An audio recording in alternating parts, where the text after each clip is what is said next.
10년 전 내부 고발을 했던 사람이 바로 여기 있습니다.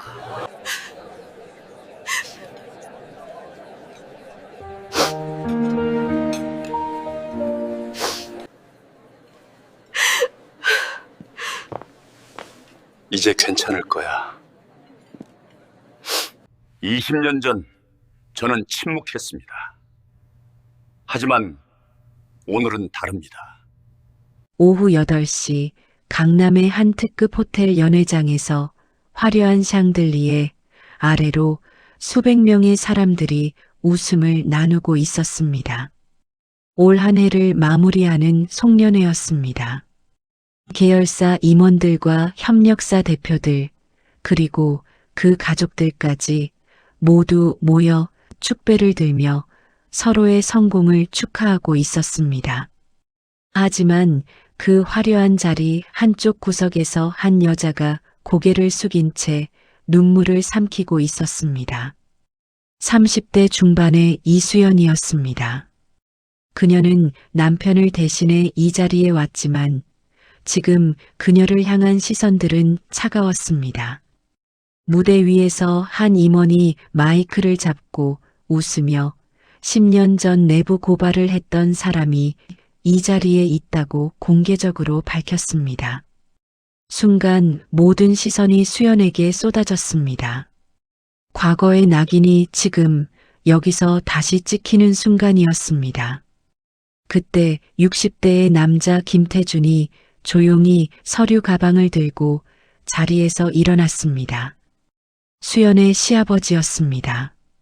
그는 무대로 걸어가며 주머니에서 작은 USB를 꺼냈습니다. 그의 표정은 평소의 온화함과는 달랐습니다. 단호하고 결연했습니다. 무대에 오른 그는 음향 담당자에게 USB를 건넸습니다. 그리고 연회장의 거대한 스크린이 켜지기 시작했습니다. 화면에는 20년 전의 회의록이 자금 흐름 증거가 감춰졌던 진실들이 하나씩 나타나기 시작했습니다. 음악이 멈추고 웃음소리가 사라졌습니다. 태주는 마이크를 잡고 20년 동안 침묵했던 과거를 마침내 말하기 시작했습니다. 여러분 사연 시작하기 전에 구독과 좋아요로 마음을 보내주세요. 지금 바로 사연 시작합니다. 호텔 연회장의 조명이 화려하게 빛나고 있었습니다. 음악이 흐르고 사람들이 웃으며 건배를 외치던 그 순간 무대 위의 대형 스크린이 갑자기 켜졌습니다. 사람들이 화면을 올려다보았습니다. 거기에는 낡은 회의록이 떠 있었습니다. 2005년 12월 비상경영회의록이라는 제목이 선명했습니다. 음악이 멈췄습니다. 사회자가 당황한 표정으로 음향 담당자를 바라보았습니다. 하지만 음향 담당자도 어리둥절한 얼굴이었습니다. 무대 옆에서 60대 중반의 김태준이 천천히 계단을 올라갔습니다. 그의 손에는 검은색 서류 가방이 들려 있었습니다. 그의 앞에는 눈물을 간신히 참고 있는 며느리 이수연이 객석에 앉아 있었습니다. 태주는 무대 중앙으로 걸어가 마이크를 잡았습니다. 그리고 연회장을 가득 채운 100여 명의 사람들을 천천히 둘러보았습니다. 그의 목소리가 스피커를 통해 울려 퍼졌습니다. 오늘 이 자리에서 일어난 일들을 모두 기록해야겠다고 20년 전에 묻혔던 진실을 이제는 밝혀야 한다고 그가 말했습니다. 순간 연회장 안의 모든 사람들이 숨을 멈추었습니다. 웃음은 사라지고 누군가의 손에서 잔이 떨어져 바닥에서 깨지는 소리만 들렸습니다. 왜 송년회가 진실을 밝히는 자리가 되었을까요? 수연은 왜 그 자리에서 울고 있었을까요? 그리고 태주는 그 USB에 무엇을 담아왔을까요? 이야기는 몇 시간 전으로 돌아갑니다. 오후 6시 연회장 입구에서 이수연은 깊게 숨을 들이쉬고 문을 열었습니다.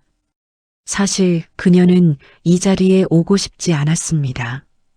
남편 김민우가 해외 출장으로 참석할 수 없게 되자 시아버지 김태준이 민우 대신이라도 가족이 있어야 한다며 부탁했던 것입니다. 수연은 거절할 수 없었습니다. 시아버지는 평소 그녀에게 늘 다정했고 가족을 소중히 여기는 분이었으니까요. 연회장 안은 이미 사람들로 가득 차 있었습니다. 계열사 임원들과 협력사 대표들, 그리고 그 가족들까지 모두가 화려한 옷을 입고 웃음을 지으며 서로 인사를 나누고 있었습니다. 수연은 조용히 한쪽 구석 자리로 걸어갔습니다. 눈에 띄지 않게 조용히 시간을 보내려 했습니다. 연회장은 넓고 화려했습니다. 천장에는 크리스탈 샹들리에가 빛나고 있었고 테이블마다 흰 장미와 양초가 놓여 있었습니다. 벽면에는 올해의 성과를 담은 대형 스크린이 설치되어 있었고 무대 위에는 악단이 클래식 음악을 연주하고 있었습니다. 수연은 자리에 앉아 주변을 둘러보았습니다. 대부분 낯익은 얼굴들이었습니다. 작년에도 봤던 사람들, 그 전에도 봤던 사람들이었습니다. 하지만 그녀를 알아보는 사람들이 있었습니다. 저 사람이 김상무 며느리 아니냐는 속삭임과 남편은 왜 안 왔냐는 수군거림이 들려왔습니다. 수연은 애써 신경 쓰지 않으려 했지만 그 목소리들은 점점 가까워졌습니다. 한 중년 여성이 환하게 웃으며 다가왔습니다. 협력사 대표의 부인이었습니다. 50대 중반쯤 보이는 그녀는 화려한 드레스를 입고 굵은 진주 목걸이를 하고 있었습니다. 그녀는 오랜만이라는 인사와 함께 민우는 어디 있냐고 물었습니다. 수연은 출장 중이라 자신이 대신 왔다고 공손하게 대답했습니다. 여성은 고개를 끄덕이며 옆자리에 앉더니 자연스럽게 요즘은 뭘 하느냐고, 아직도 집에만 있느냐고 물었습니다. 질문은 가벼웠지만 의도는 무겁게 느껴졌습니다. 수연은 잠시 말을 잃었다가 집에서 살림을 하고 있다고 답했습니다. 여성은 요즘 세상에 그게 어디 있느냐며 젊은 사람이 일도 안 하고 있으니 답답하다는 말을 웃으며 던졌습니다. 옆에 서 있던 다른 여성이 끼어들었습니다. 40대 후반으로 보이는 그녀는 명품 핸드백을 들고 있었습니다. 그녀는 요즘은 맞벌이가 기본인데 수연은 원래 일하던 사람 아니냐며 왜 그만뒀냐고 물었습니다. 수연이 개인적인 사정이 있었다고 대답하자 첫 번째 여성이 웃으며 혹시 그 일 때문이냐고 물었습니다. 수연의 심장이 빠르게 뛰기 시작했습니다. 그녀가 무슨 말을 하는지 정확히 알 수 없었지만 불안한 예감이 들었습니다. 첫 번째 여성은 자신이 들은 게 있다며 수연이 예전에 회사에서 좀 문제가 있었다고 들었다고 말했습니다. 두 번째 여성이 눈을 크게 뜨며 무슨 문제냐고 물었습니다. 첫 번째 여성은 자세히는 모르지만 뭔가 고발 같은 걸 했다고 들었다며 그래서 업계에서 좀 그렇게 됐다고 했다는 말을 이어갔습니다. 물론 옛날 일이니까 이제는 괜찮겠지만 다시 시작하기는 힘들 거라는 말도 덧붙였습니다. 두 번째 여성은 아 그래서 일을 안 하시는구나 하며 고개를 끄덕였습니다. 그리고 집안 배경이 좀 아쉬운 건 사실이라며 김상무님 집안이야 명문이지만 수연 쪽은 그렇지 않다는 말까지 했습니다. 말은 웃으며 하고 있었지만 그 속에는 분명한 칼날이 있었습니다. 사람을 아래로 누르는 질문들이었고 상처를 내면서도 웃음으로 포장하는 말들이었습니다. 수연은 아무 말도 하지 못했습니다. 변명을 하면 더 초라해 보일 것 같았고 침묵하면 인정하는 것처럼 보일 것 같았습니다. 그저 고개를 숙이고 테이블 위에 차가운 물 한 모금을 마실 뿐이었습니다. 두 여성은 나중에 또 보자는 인사를 남기고 자리를 떠났습니다.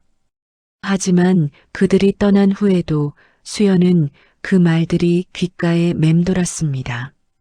문제가 있었다는 말, 업계에서 그렇게 됐다는 말, 집안 배경이 아쉽다는 말들이 머릿속을 떠나지 않았습니다.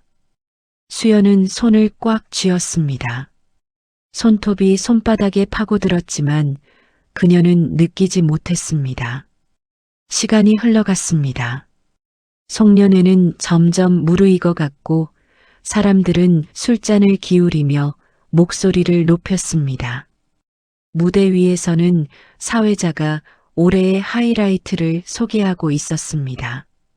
올해 역대 최고의 실적을 기록했다는 말에 박수가 터졌고 이 모든 것이 여러분의 노력 덕분이라는 말에 다시 박수가 이어졌습니다. 수연은 그 모든 것이 멀게만 느껴졌습니다.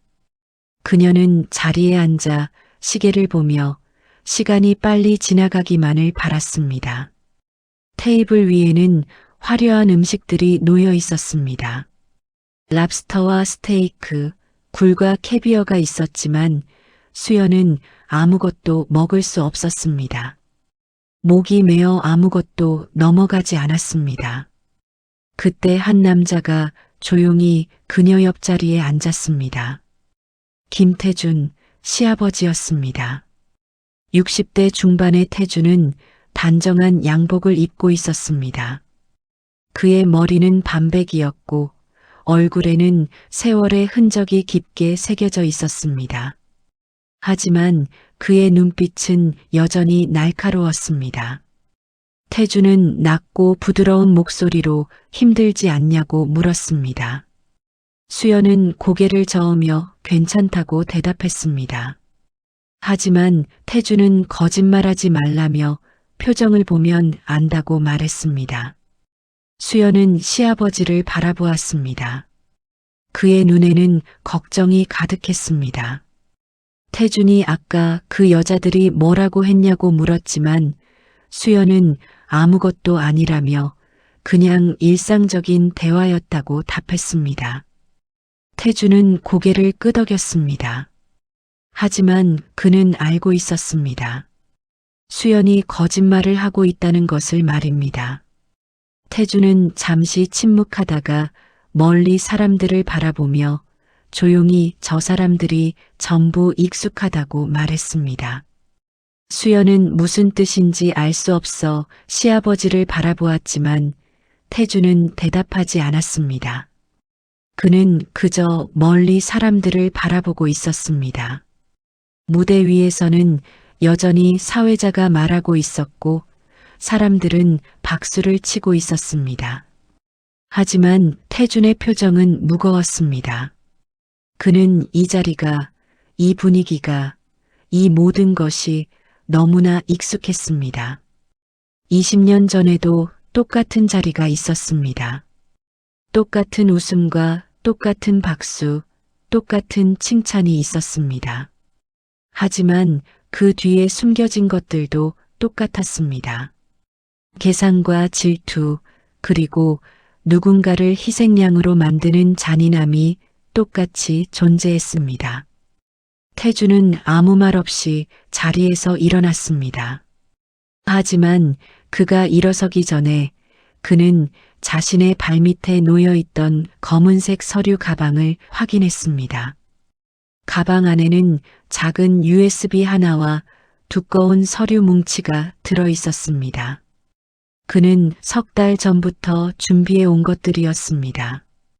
20년 전의 회의록과 자금 흐름 증거들, 10년 전 수연의 정당한 제보 내용들, 그리고 그 모든 것을 은폐하려 했던 사람들의 명단까지 모든 것이 그 안에 담겨 있었습니다. 태주는 오늘 밤 이것을 사용하게 될지 확신할 수 없었습니다. 어쩌면 아무 일 없이 조용히 송년회가 끝날 수도 있었습니다. 하지만 만약 수연이 다시 공격받는다면, 만약 과거의 상처가 다시 건드려진다면 그때는 망설이지 않기로 결심했습니다. 태주는 가방을 들고 다시 사람들 사이로 걸어갔습니다. 수연은 그 뒷모습을 바라보며 생각했습니다. 왜 시아버지는 저런 표정을 지으셨을까? 저 사람들이 익숙하다는 건 무슨 뜻일까? 하지만 그녀는 곧 알게 될 것이었습니다. 오늘 밤이 끝나기 전에 모든 것이 밝혀질 것이었습니다.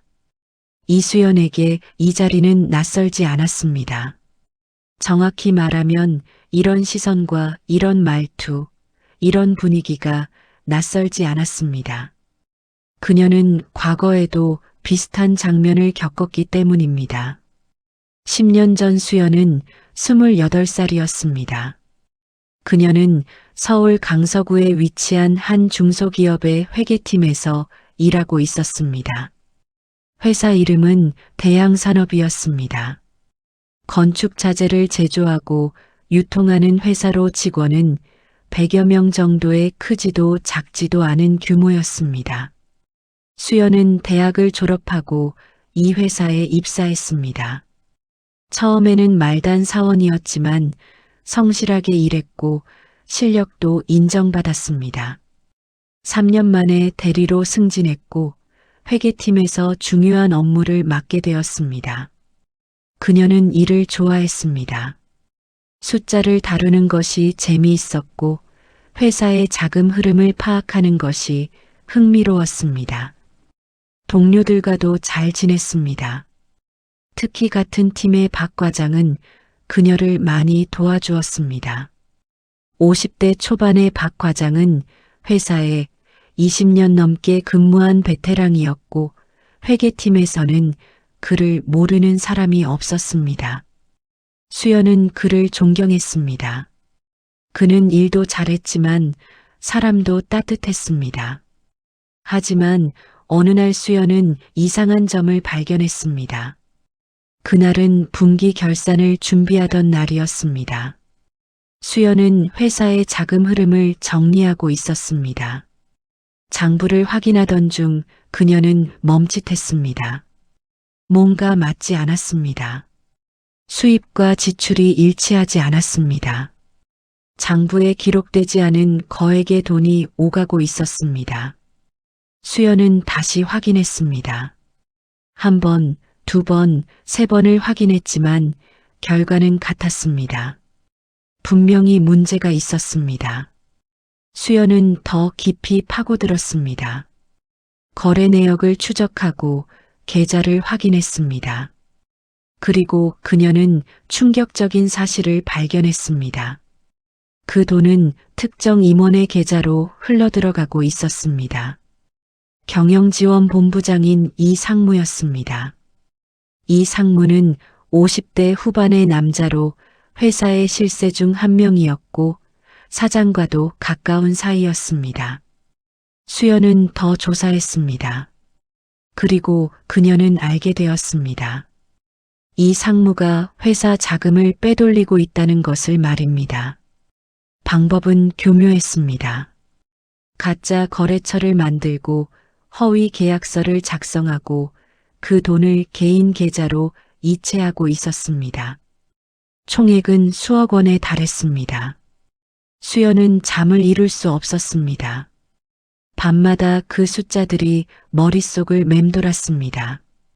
어떻게 해야 하지? 이걸 신고해야 할까? 아니면 모른 척 넘어가야 할까? 그녀는 몇 주를 고민했습니다. 하지만 그녀는 결국 결정을 내렸습니다. 신고해야 한다고 말입니다. 이건 단순히 회사 돈이 아니었습니다. 직원들의 월급이었고 회사의 미래였습니다.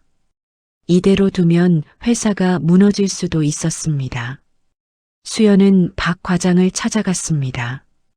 그녀는 자신이 발견한 것들을 설명했고 증거 자료도 함께 보여주었습니다.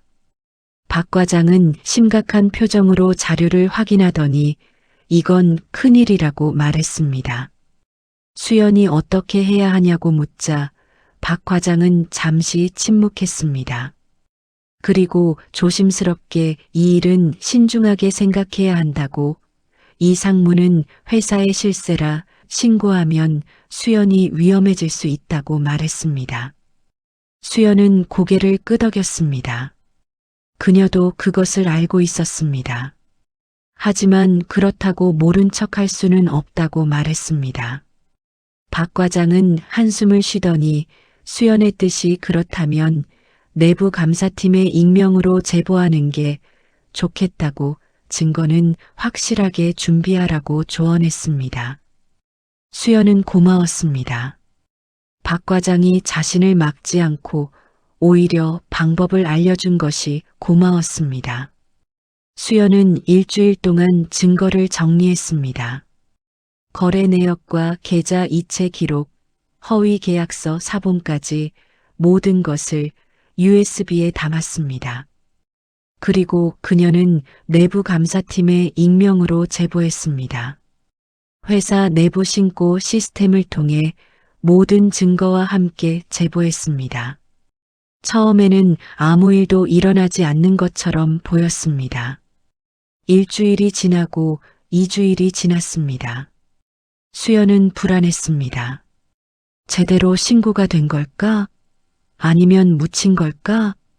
하지만 한 달 후 갑자기 회사에 감사가 시작되었습니다. 본사에서 감사팀이 내려왔습니다. 이 상무의 사무실이 봉쇄되었고 그의 컴퓨터와 서류들이 압수되었습니다. 회사는 발칵 뒤집혔습니다. 직원들은 수군거렸고 소문이 퍼졌습니다. 이 상무가 무슨 일이래? 감사팀이 왔다며? 큰일이 터진 건가? 온갖 소문이 돌았습니다. 감사는 2주일 동안 계속되었습니다. 그리고 결과가 나왔습니다. 이 상무의 불법 자금 흐름이 드러났습니다. 그는 즉시 해임되었고 회사는 법적 조치를 취했습니다. 경찰에 고발되었고 검찰 조사가 시작되었습니다. 회사는 혼란스러웠습니다. 하지만 다행히 회사는 살아남았습니다. 자금은 일부 회수되었고 새로운 경영진이 들어왔습니다. 수연은 안도했습니다. 잘한 일이었다고, 회사를 살렸다고 생각했습니다. 하지만 그 안도는 오래가지 못했습니다.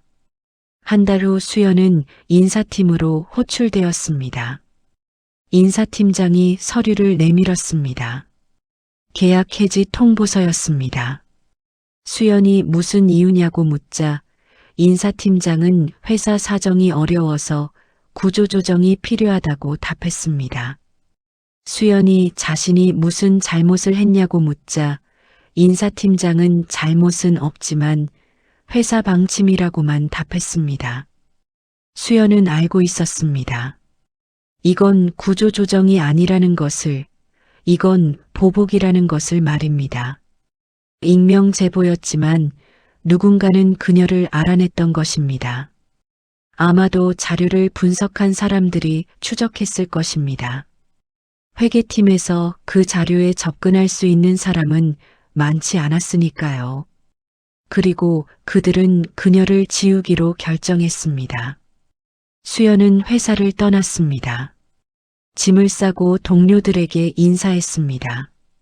박 과장은 그녀를 안타까워하며 미안하다고, 자신이 막았어야 했다고 말했습니다. 하지만 수연은 괜찮다고, 자신의 선택이었다고 웃으며 말했습니다. 하지만 속으로는 울고 있었습니다. 그녀는 다른 회사에 지원하기 시작했습니다. 그녀의 경력과 실력이라면 충분히 취업할 수 있을 거라 생각했습니다. 하지만 번번이 거절당했습니다. 죄송하다는 말과 함께 더 적합한 지원자가 있다는 답변만 돌아왔습니다. 처음에는 이유를 몰랐습니다. 하지만 6번째 면접에서 한 면접관이 조심스럽게 말했습니다. 솔직히 말하면 업계에서 소문이 좀 있다고, 대양산업에서 있었던 일을 들었다고 말입니다. 수연이 그건 자신이 잘못한 게 아니라고 항변하자 면접관은 손을 들어 그녀를 막았습니다. 자신도 안다고, 하지만 업계에서는 그렇게 안 본다고, 문제 많은 사람이라고 평가한다고 말했습니다.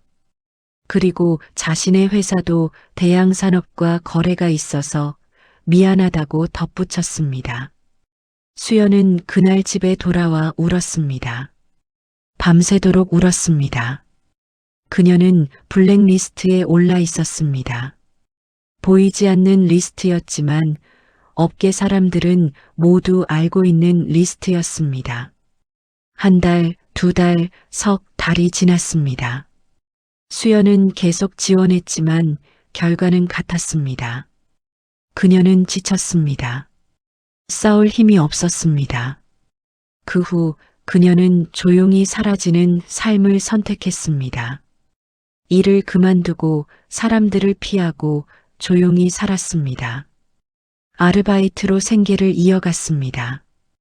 카페에서, 편의점에서, 식당에서 일했습니다. 그렇게 2년이 지났습니다. 그리고 30살이 되던 해 그녀는 지금의 남편 김민우를 만났습니다. 민우는 대학 동창의 소개로 만난 사람이었습니다. 첫 만남부터 그는 따뜻했습니다. 여러 번 만나며 그들은 가까워졌고 수연은 자신의 과거를 이야기했습니다. 민우는 그녀의 이야기를 끝까지 들었습니다. 그리고 조용히 잘못한 게 없다고, 용기 있는 사람이었을 뿐이라고 말했습니다. 그 말이 수연을 조금씩 치유했습니다.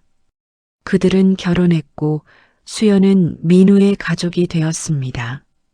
시아버지 김태준도 그녀를 따뜻하게 받아들였습니다. 수연은 행복했습니다.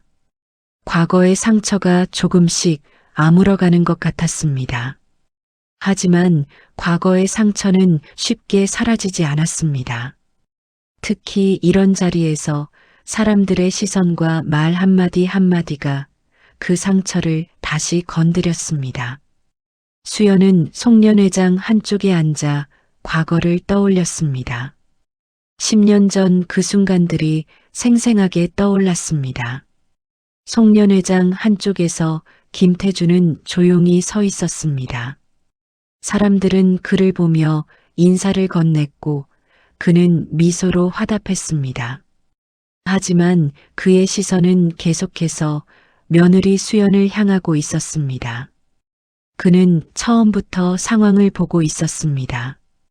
수연이 어떤 질문에 흔들리는지, 어디서 숨을 고르는지, 누가 웃으며 칼을 꽂는지 모두 기록하듯 보고 있었습니다. 아까 그 두 여성이 수연에게 다가갔을 때 태주는 멀리서 그 모습을 지켜보았습니다. 그들의 입모양을 보며 무슨 이야기를 하는지 짐작할 수 있었습니다. 과거 이야기와 내부 고발, 블랙리스트라는 단어들이 수연을 얼마나 무너뜨리는지 그는 알고 있었습니다. 태주는 손에 든 잔을 천천히 내려놓았습니다. 그의 손이 약간 떨리고 있었습니다. 분노 때문이었습니다. 하지만 그는 참았습니다. 아직 때가 아니었습니다. 이 송년회는 그에게도 익숙한 구조였습니다. 태주는 젊은 시절부터 이 그룹에서 일해왔습니다. 28살에 입사해서 지금까지 37년을 이곳에서 보냈습니다. 바닥부터 시작해서 실무 책임자가 되고 팀장이 되고 부장이 되고 임원이 되었습니다. 그리고 지금은 고문 자리에 있었습니다. 그는 수많은 송년회를 겪었습니다. 화려한 조명 아래에서 웃으며 건배를 나누었습니다. 성공한 사람들의 축하를 받았고 후배들에게 격려의 말을 건넸습니다. 하지만 그는 알고 있었습니다. 그 웃음 뒤에 숨겨진 칼날을, 그 건배 속에 담긴 계산을, 그 격려 속에 숨은 경고를 말입니다. 특히 그는 알고 있었습니다. 이런 자리에서 누군가는 희생양이 된다는 것을, 누군가는 웃음거리가 되고 누군가는 낙인이 찍히고 누군가는 조용히 사라진다는 것을 말입니다. 태주는 연회장을 천천히 둘러보았습니다. 100여 명의 사람들이 웃고 떠들고 술을 마시고 있었습니다. 무대 위에서는 음악이 흐르고 조명이 화려하게 빛났습니다. 테이블마다 고급 음식들이 놓여 있었고 샴페인 잔이 부딪히는 소리가 들렸습니다. 겉으로 보기에는 완벽한 축제였습니다. 성공한 사람들의 자축 파티였습니다. 하지만 태준의 눈에는 다른 것들이 보였습니다. 어떤 사람은 억지로 웃고 있었고 어떤 사람은 불안한 눈빛으로 주변을 살피고 있었습니다. 어떤 사람은 다른 사람을 헐뜯으며 속삭이고 있었고 어떤 사람은 자신의 실적을 과장하며 자랑하고 있었습니다. 태주는 이 모든 것을 알고 있었습니다. 왜냐하면 그도 한때 그 중 한 명이었으니까요. 그는 며느리 수연을 바라보며 생각했습니다. 저 아이는 지금 10년 전에 자신을 겪고 있구나. 아니, 어쩌면 20년 전에 그 사람을 겪고 있는지도 모른다고 말입니다. 태주는 수연의 과거를 알고 있었습니다. 아들 민우가 결혼 전에 모든 것을 솔직히 이야기했습니다. 처음에는 망설이다가 결국 용기를 내어 말했습니다. 그날 저녁 민우는 아버지를 찾아왔습니다. 표정이 심각했습니다. 태주는 거실 소파에 앉아 아들을 맞이했습니다. 민우는 한참을 망설이다가 입을 열었습니다. 그리고 수연의 과거를 설명했습니다. 내부 고발과 계약 해지, 블랙리스트에 대해 모든 것을 말했습니다. 태주는 조용히 들었습니다. 아들의 이야기가 끝날 때까지 한마디도 하지 않았습니다. 민우는 불안한 표정으로 아버지를 바라보았습니다. 혹시 반대하실까 두려웠습니다. 하지만 태주는 고개를 끄덕였습니다. 그리고 조용히 그녀는 용기 있는 사람이라고, 잘못한 게 없다고, 오히려 존경스럽다고 말했습니다. 민우는 안도했고 감사했습니다. 태주는 그 후로 수연을 더 존중하게 되었습니다. 결혼식 날 그는 수연을 보며 생각했습니다. 이 아이는 내가 하지 못한 일을 했구나. 이 아이는 나보다 용기가 있구나 하고 말입니다. 하지만 동시에 그는 불안했습니다. 저 아이가 또 상처받지 않을까? 이 가족이 되면서 혹시 또 다른 고통을 겪지는 않을까? 그래서 그는 수연을 지키려 했습니다. 가족 모임에서, 명절 자리에서, 그 어떤 곳에서도 수연이 불편하지 않도록 신경 썼습니다. 하지만 오늘 이 송년회에서 그는 자신이 완벽하게 지키지 못했다는 것을 깨달았습니다. 태주는 다시 수연을 바라보았습니다. 그녀는 고개를 숙인 채 물잔을 손에 쥐고 있었습니다. 어깨가 약간 떨리고 있었습니다. 울고 있는 게 분명했습니다. 태준의 가슴이 아팠습니다. 저 아이가 저렇게 외로워 보이는데 자신은 여기서 무엇을 하고 있는가 하는 생각이 들었습니다. 그는 자신의 과거를 떠올렸습니다. 20년 전 그도 비슷한 선택의 순간이 있었습니다. 그때 그는 침묵을 선택했습니다. 그리고 평생 그 선택을 후회했습니다. 태주는 발밑에 놓인 검은색 서류 가방을 내려다보았습니다. 그 안에는 작은 USB 하나와 두꺼운 서류 뭉치가 들어 있었습니다. 석 달 전부터 준비해 온 것들이었습니다. 그는 알고 있었습니다. 침묵은 때로 가장 큰 폭력이 된다는 것을, 말하지 않는 것이 때로 공범이 된다는 것을 말입니다. 태주는 천천히 숨을 내쉬었습니다. 그리고 속으로 다짐했습니다. 이번에는 다르게 하자고, 이번에는 침묵하지 말자고, 이번에는 내가 할 수 있는 모든 것을 하자고 말입니다. 20년 전 겨울이었습니다. 그는 막그룹의 실무 책임자가 되었을 때였죠. 경영기획팀 차장이라는 직함을 달고 회사의 중요한 프로젝트들을 관리하고 있었습니다. 당시 그룹은 빠르게 성장하고 있었고, 새로운 사업을 확장하고 인력을 늘리고 자금을 투입하고 있었습니다. 건설과 유통, 제조 분야로 사업을 확장하며 덩치를 키우던 시기였습니다. 하지만 그 성장 뒤에는 어두운 그림자가 있었습니다.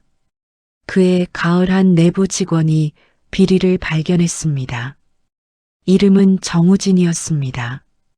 당시 30대 초반의 남자로 재무팀에서 일하고 있었습니다. 정우진은 회사의 자금 흐름을 분석하던 중 이상한 점을 발견했습니다. 특정 임원의 지시로 거액의 돈이 불분명한 곳으로 흘러가고 있었습니다. 그 임원은 당시 경영지원본부 상무였던 최 상무였습니다. 정우진은 더 깊이 조사했습니다. 그리고 그는 충격적인 사실을 발견했습니다. 최 상무가 회사 자금을 개인적으로 유용하고 있었던 것입니다. 가짜 협력업체를 만들고 허위 계약을 체결하고 그 돈을 빼돌리고 있었습니다. 정우진은 고민했습니다. 하지만 결국 용기를 내어 제보했습니다. 내부 감사팀의 익명으로 모든 증거 자료를 전달했습니다. 태준도 그 사실을 알게 되었습니다. 그는 당시 실무 책임자였기 때문에 감사 과정에 참여해야 했습니다. 그는 증거를 보았습니다. 명확했습니다. 비리는 사실이었고 최 상무는 책임을 져야 했습니다. 감사는 2주일 동안 진행되었습니다. 그리고 결과가 나왔습니다. 최 상무의 불법 행위가 확인되었습니다. 하지만 그때 태주는 선택의 순간을 맞이했습니다. 어느 날 오후 고위 임원들이 모이는 회의가 열렸습니다. 본관 10층 대회의실이었습니다. 태준도 그 자리에 참석했습니다. 회의실은 고요했습니다. 긴 테이블 주위로 임원들이 앉아 있었습니다. 부사장과 전무들, 상무들이 모두 심각한 표정이었습니다. 부사장이 입을 열었습니다. 그는 50대 후반의 남자로 회사의 실세 중 한 명이었습니다. 그는 조용히 이 일을 공개하면 회사가 흔들린다고, 투자자들이 불안해할 것이고 주가도 떨어질 것이며 협력사들도 동요할 것이라고 말했습니다. 다른 임원들이 동의했습니다. 한 전무가 덧붙였습니다. 그 직원 때문에, 제보자 때문에 회사 전체가 피해를 봐야 하느냐고, 한 사람의 정의감 때문에 수백 명의 직원들이 위험에 처해야 하느냐고 말했습니다. 태주는 그 말을 듣고 있었습니다. 그는 알고 있었습니다. 이건 회사를 지키는 게 아니라 특정 사람을 지키는 논리라는 것을 말입니다. 하지만 그는 아무 말도 하지 못했습니다. 그는 아직 힘이 없었습니다. 막 책임자가 되었을 뿐 결정권은 없었습니다. 그 자리에 있는 사람들은 모두 그보다 높은 사람들이었습니다. 그들의 눈치를 보지 않을 수 없었습니다. 회의는 계속되었습니다. 한 상무가 구체적인 방안을 제시했습니다. 최 상무는 조용히 사임시키고 언론에는 개인 사정으로 그만둔다고 발표하자고, 제보자는 적절히 처리하자고, 계약을 해지하고 업계에 소문을 퍼뜨려 다른 곳에서도 일하지 못하게 하자고 말했습니다. 태주는 그 말을 듣고 충격을 받았습니다. 적절히 처리한다는 건 한 사람의 인생을 무너뜨리는 것이었습니다. 그는 입을 열려고 했습니다. 뭐라도 말해야 한다고 생각했습니다. 하지만 그 순간 부사장이 그를 바라보았습니다. 그 시선에는 경고가 담겨 있었습니다. 말하지 말라는 경고였습니다. 태주는 입을 다물었습니다. 결국 회의는 한 방향으로 결론이 났습니다. 이 일은 조용히 처리한다는 것, 최 상무는 사임시키고 제보자는 회사에서 내보낸다는 것이었습니다. 회의가 끝났습니다. 임원들은 하나둘 자리를 떠났습니다. 태주는 혼자 회의실에 남았습니다. 그는 창밖을 바라보았습니다.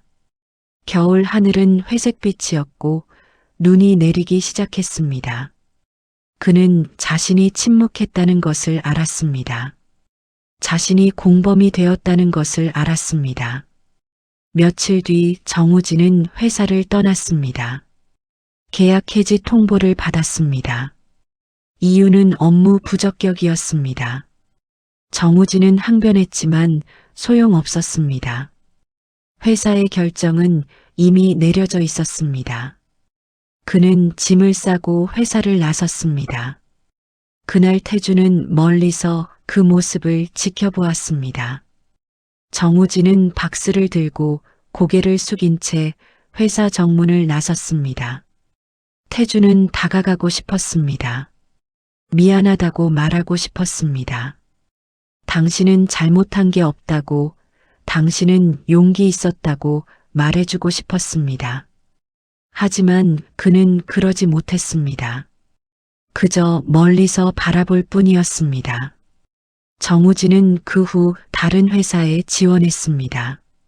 하지만 모두 거절당했습니다. 업계에 소문이 퍼졌습니다. 문제 있는 사람, 조직을 배신한 사람이라는 낙인이 찍혔습니다. 태주는 나중에 들었습니다. 정우진이 결국 서울을 떠났다고, 지방의 작은 회사에 취직했다고, 그리고 그 후로는 소식을 들을 수 없었다고 말입니다. 비리를 저지른 최 상무는 조용히 사임했지만 그의 인맥과 재산은 그대로였습니다. 오히려 그는 몇 년 후 다른 그룹의 임원으로 자리를 잡았습니다. 더 큰 자리였습니다. 회사는 계속 성장했습니다. 아무 일도 없었던 것처럼 말입니다.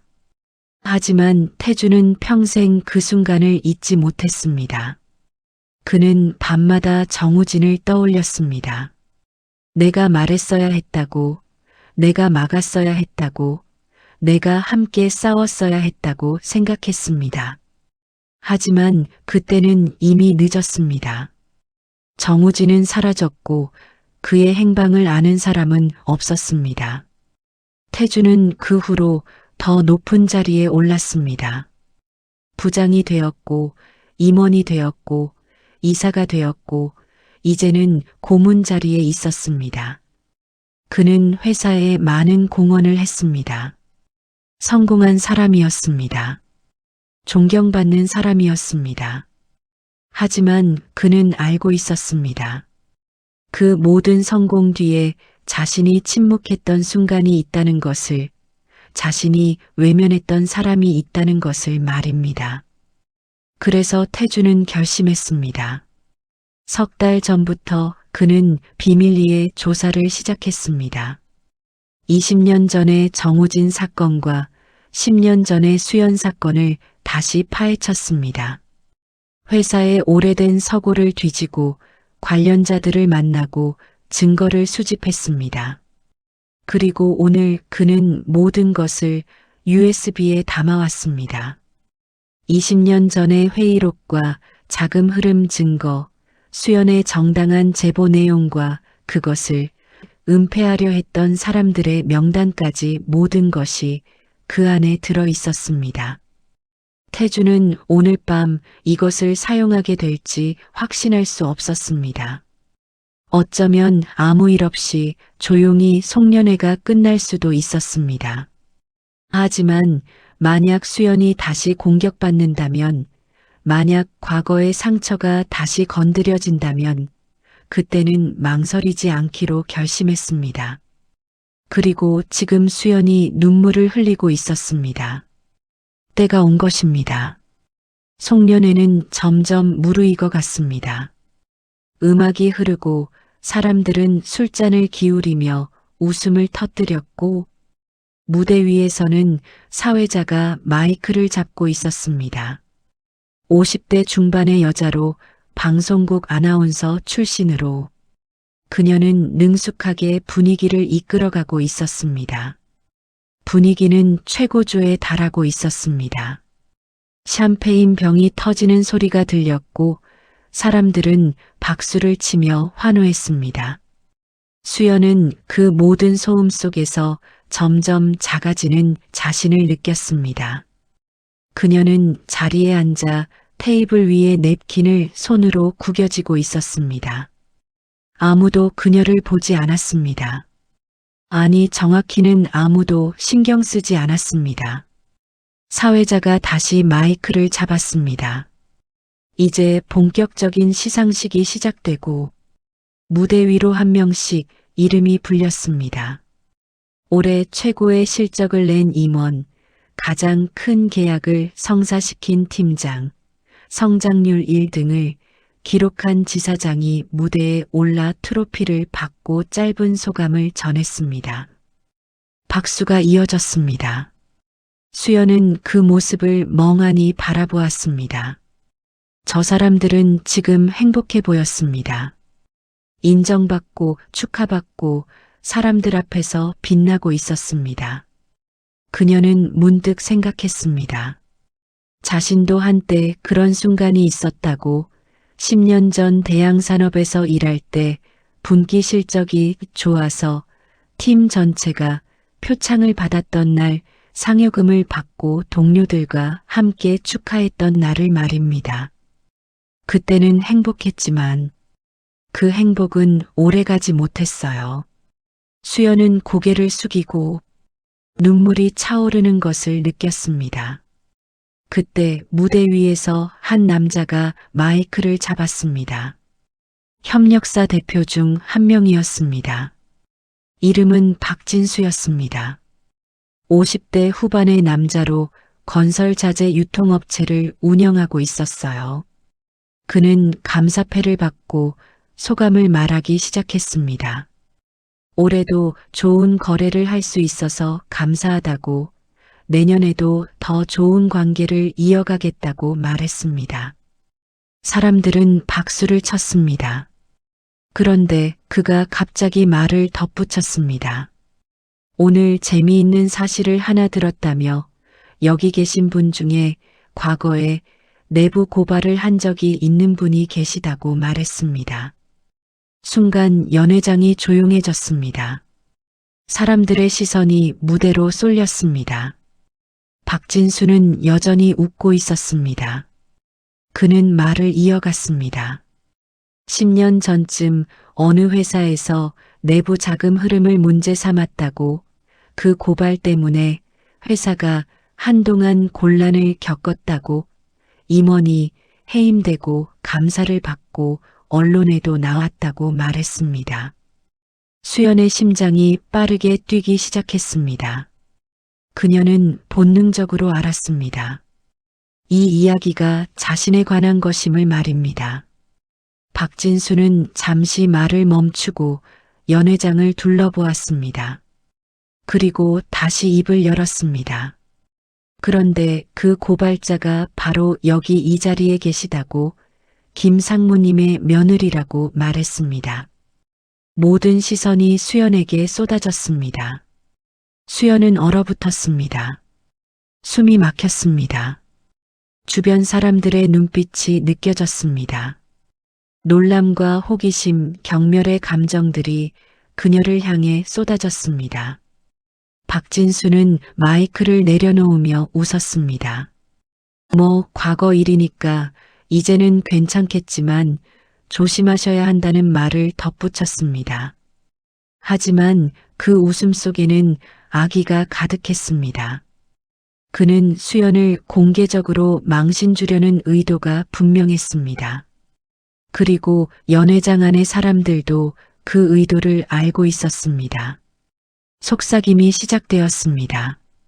수연의 주변에 앉아있던 사람들이 수군거렸습니다. 저 사람이 그 고발자였냐고, 그래서 일을 안 하는 거냐고, 문제가 많은 사람이었구나 하는 말들이 들렸습니다. 한 여자가 옆 사람에게 속삭였습니다. 저런 사람을 며느리로 들였다니 김 상무님도 참 답답하시겠다고 말했습니다. 다른 남자가 고개를 끄덕이며 회사에 민폐만 끼치는 사람이라고 대답했습니다. 또 다른 여자가 웃으며 저런 사람은 어딜 가도 문제를 일으킨다고 말했습니다. 수연은 그 소리들을 들으며 과거가 다시 되살아나는 것을 느꼈습니다. 10년 전 그 순간, 사람들의 차가운 시선, 블랙리스트에 올라가던 그 순간, 모든 것이 무너지던 그 순간이 지금 여기서 다시 반복되고 있었습니다. 수연은 숨을 쉴 수 없었습니다. 가슴이 답답했고 눈앞이 흐려졌습니다. 그녀는 일어나고 싶었습니다. 이 자리를 떠나고 싶었습니다. 도망치고 싶었습니다. 하지만 다리가 움직이지 않았습니다. 몸이 얼어붙은 것처럼 굳어 있었습니다. 눈물이 차오르는 것을 느꼈습니다. 하지만 참으려 했습니다. 이 자리에서 울면 안 된다고 생각했습니다.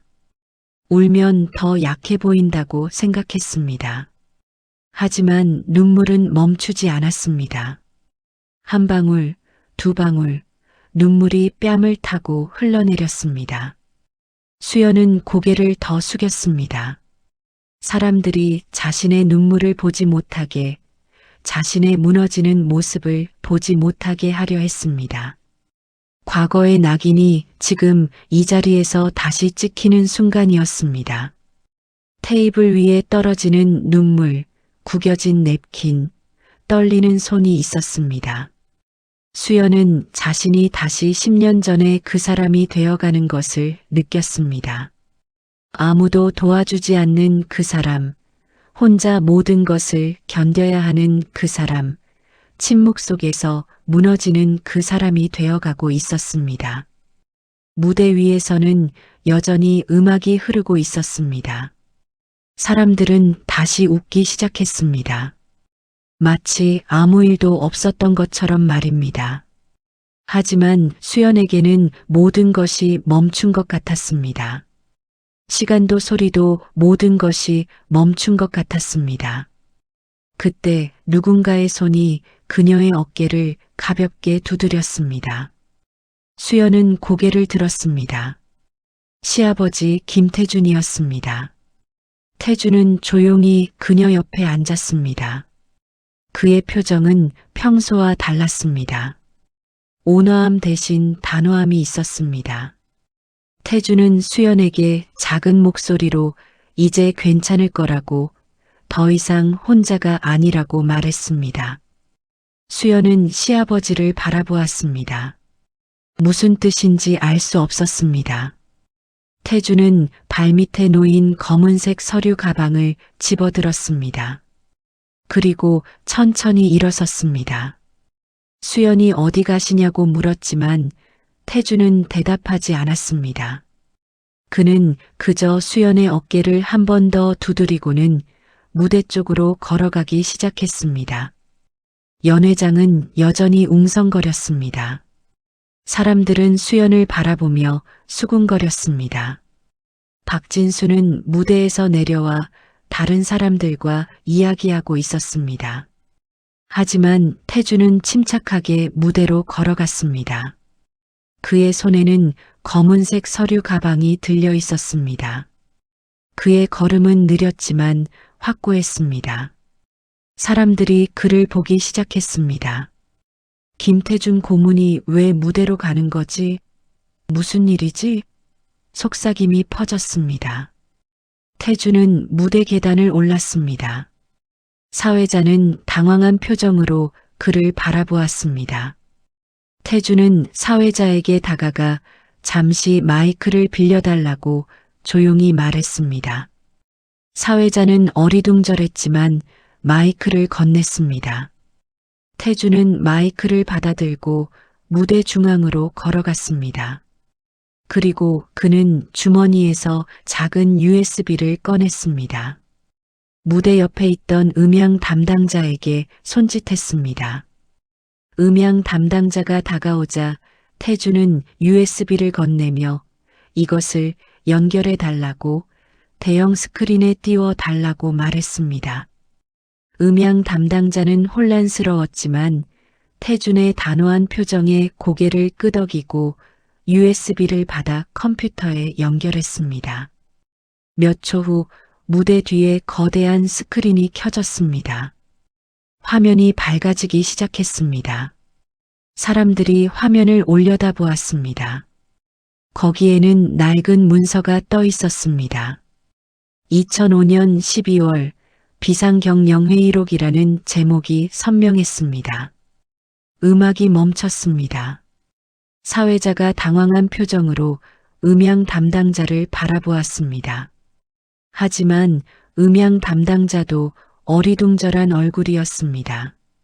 연회장이 점점 조용해지기 시작했습니다.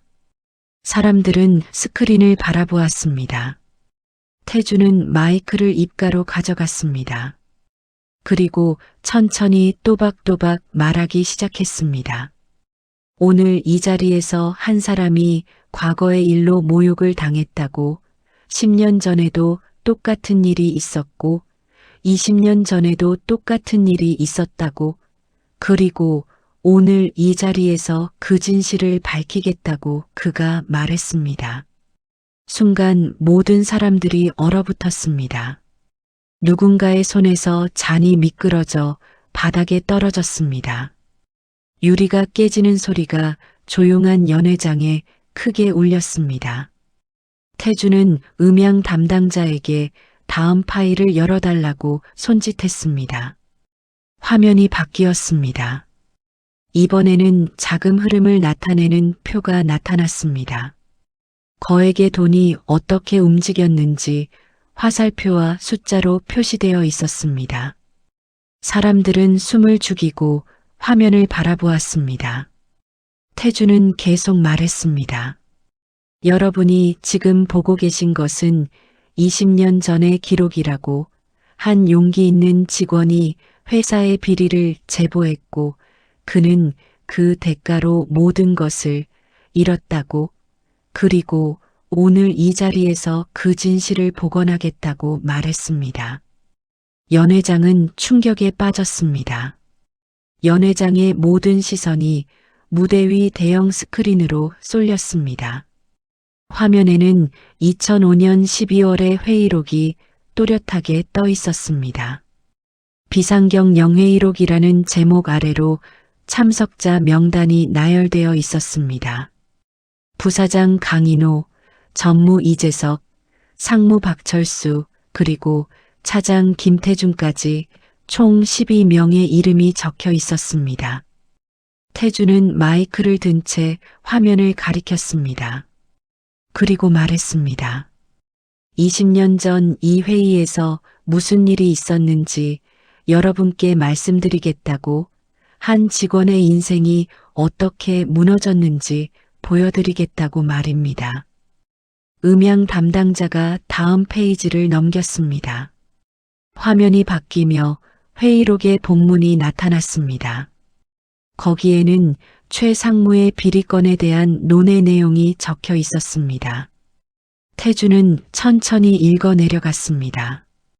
부사장 강인호가 이 일을 공개하면 회사 이미지에 타격이 크다고 발언했다는 내용. 전무 이재석이 제보자를 색출해야 한다고 주장했다는 내용. 상무 박철수가 제보자를 조용히 처리하자고 제안했다는 내용이 그대로 기록되어 있었습니다. 연회장 안의 사람들은 숨을 죽이고 들었습니다. 몇몇 사람들의 얼굴이 창백해졌습니다.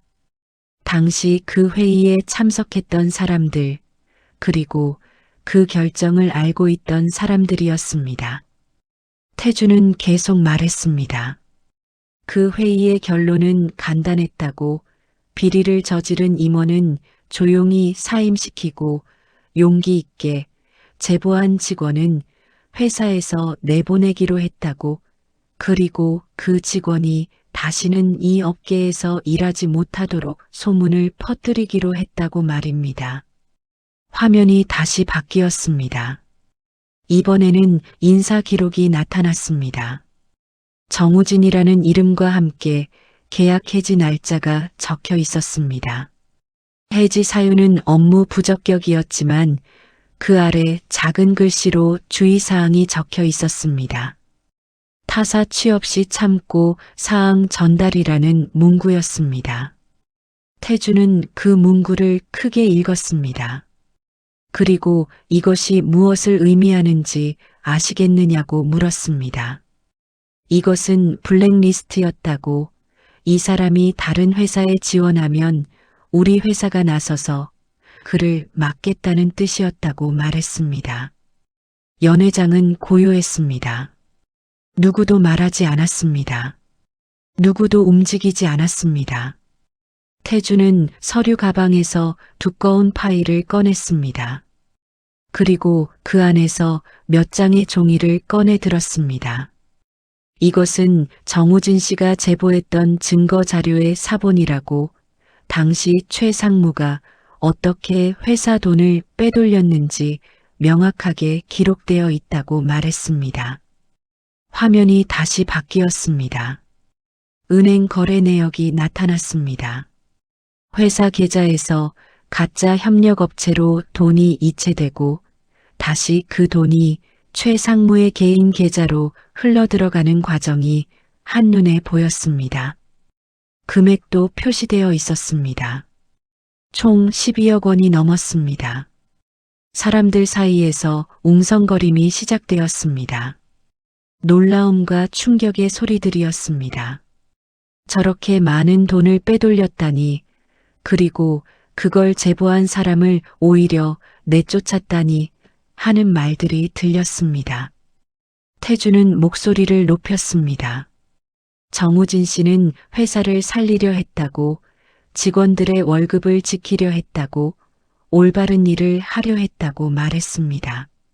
하지만 회사는 그를 버렸다고. 아니, 버린 것이 아니라 적극적으로 그의 인생을 무너뜨렸다고 말했습니다. 그는 잠시 말을 멈추고 연회장을 둘러보았습니다. 그리고 조용히 자신도 그 회의에 있었다고, 자신도 그 결정을 알고 있었다고, 하지만 자신은 아무 말도 하지 못했다고 고백했습니다. 태준의 목소리가 떨렸습니다. 그때 자신은 너무 어렸고 힘이 없었다고, 그래서 침묵했다고, 그리고 그 침묵이 평생 후회로 남았다고 말했습니다. 연회장은 숨을 죽이고 들었습니다.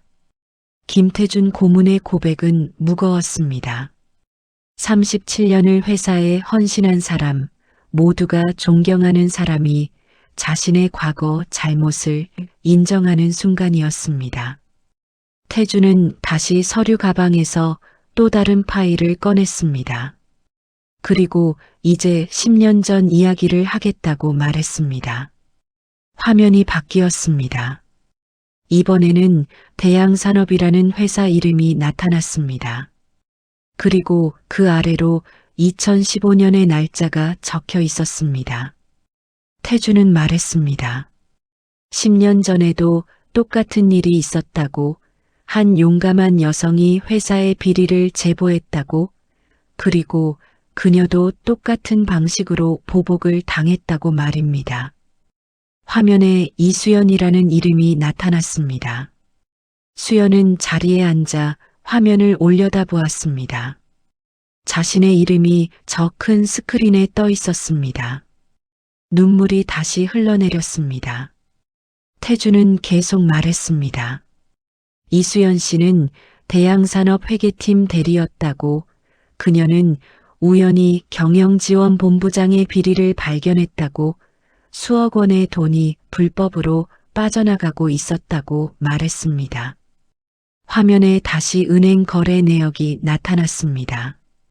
이번에는 대양산업의 거래 내역이었습니다. 회사 자금이 가짜 거래처를 거쳐 이 상무의 개인 계좌로 흘러가는 과정이 상세하게 기록되어 있었습니다. 태주는 이수연 씨가 이 모든 증거를 수집해서 내부 감사팀에 제보했다고, 그 덕분에 회사는 더 큰 피해를 막을 수 있었다고, 그녀는 회사를 살렸다고 말했습니다. 하지만 화면이 다시 바뀌었습니다. 이번에는 계약 해지 통보서가 나타났습니다. 이수연 대리 계약 해지, 사유는 회사 구조 조정이라고 적혀 있었습니다. 태주는 목소리에 힘을 실었습니다. 회사를 살린 사람이 해고되었다고, 올바른 일을 한 사람이 벌을 받았다고, 이것이 정의냐고 물었습니다. 그리고 그는 다음 화면을 보여주었습니다. 업계 블랙리스트 공유 메일이었습니다.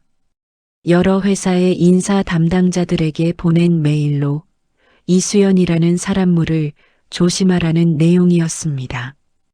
내부 고발을 했던 사람이라고, 조직에 해가 되는 인물이라고 적혀 있었습니다. 태주는 그 메일을 크게 읽었습니다. 그리고 이것이 무엇인지 아시겠느냐고 물었습니다. 이것은 한 사람의 인생을 조직적으로 파괴하는 행위였다고, 이것은 범죄였다고 말했습니다. 연회장 안의 사람들은 충격에 빠졌습니다. 몇몇 사람들은 고개를 숙였고, 몇몇 사람들은 서로를 바라보며 수군거렸습니다. 태주는 계속 말했습니다. 이수연 씨는 10년 동안 이 낙인을 짊어지고 살았다고, 일자리를 구할 수 없었고, 사람들을 피해 다녔고, 자신이 잘못한 것처럼 숨어 지냈다고 말했습니다. 그리고 오늘 이 자리에서 또다시 그 과거가 공개적으로 언급되었다고, 마치 그녀가 문제 있는 사람인 것처럼 조롱받았다고 말했습니다. 태주는 무대 아래를 내려다보았습니다. 박진수를 찾았습니다. 박진수는 자리에 앉아 얼굴이 창백해져 있었습니다. 태주는 박진수를 향해 당신이 아까 무대에서 한 말을 기억하시냐고 물었습니다. 내부 고발을 했던 사람이라고, 조심해야 한다고 말씀하셨다고, 하지만 조심해야 할 사람은 따로 있다고 말했습니다. 화면이 바뀌었습니다. 이번에는 박진수의 회사 이름이 나타났습니다. 그리고 그 아래로 대양산업과의 거래 내역이 펼쳐졌습니다. 태주는 말했습니다. 박진수 대표의 회사는 당시 대양산업과 거래하던 협력업체였다고, 그리고 이 상무의 비리에 일부 연루되어 있었다고 말입니다. 박진수의 얼굴이 하얗게 변했습니다. 그는 자리에서 일어나려 했지만 옆 사람이 그의 팔을 잡았습니다. 태주는 계속 말했습니다. 이 상무가 만든 가짜 거래처 중 일부가 박진수 대표의 회사를 통해 돈을 세탁했다고, 물론 박 대표가 직접 관여했다는 증거는 없지만 의심스러운 거래들이 있다고 말했습니다. 화면에 거래 내역이 상세하게 나타났습니다. 대양산업에서 박진수의 회사로 거액이 지불되었고, 그중 일부가 다시 이 상무의 계좌로 흘러간 기록이 보였습니다. 태주는 그래서 박 대표가 오늘 이수연 씨를 공격한 것이라고 자신의 과거를 숨기기 위해 제보자를 다시 한번 낙인 찍으려 했던 것이라고 말했습니다. 박진수는 자리에서 벌떡 일어났습니다. 그리고 큰 소리로 이건 명예훼손이라고 증거도 없이 사람을 이렇게 몰아가는 것은 불법이라고 외쳤습니다. 태주는 침착하게 대답했습니다. 증거는 여기 다 있다고 필요하다면 검찰에 제출할 수도 있다고 말했습니다. 박진수는 말문이 막혔습니다. 태주는 다시 연회장 전체를 향해 말했습니다. 오늘 이 자리에 계신 분들 중에 20년 전 사건과 10년 전 사건에 연루된 분들이 더 있다고 직접적으로 관여하지 않았더라도 알면서 침묵한 분들이 있다고 말했습니다.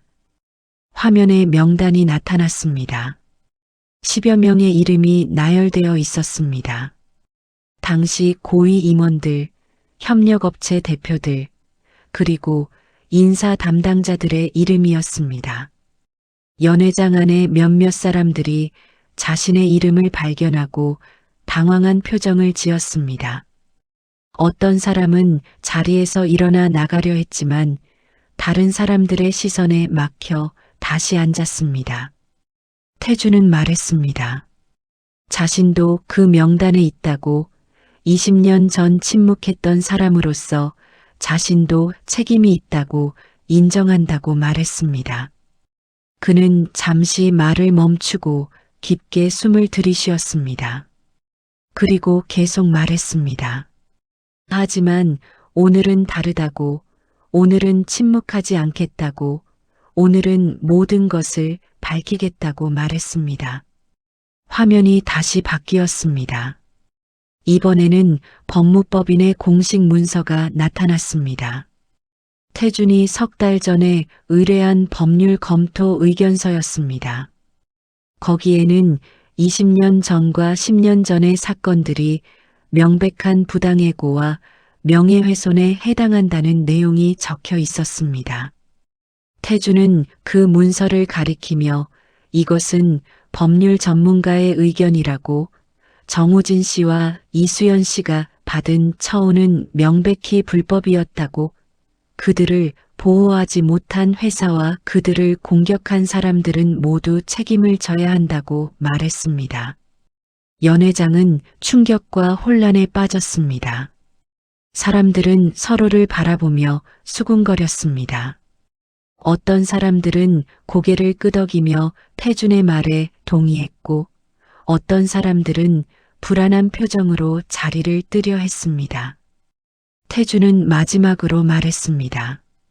오늘부터 회사는 이 두 사건을 공식적으로 재조사할 것이라고 관련자들은 모두 조사에 협조해야 할 것이라고 그리고 정우진 씨와 이수연 씨의 명예는 반드시 회복될 것이라고 말했습니다.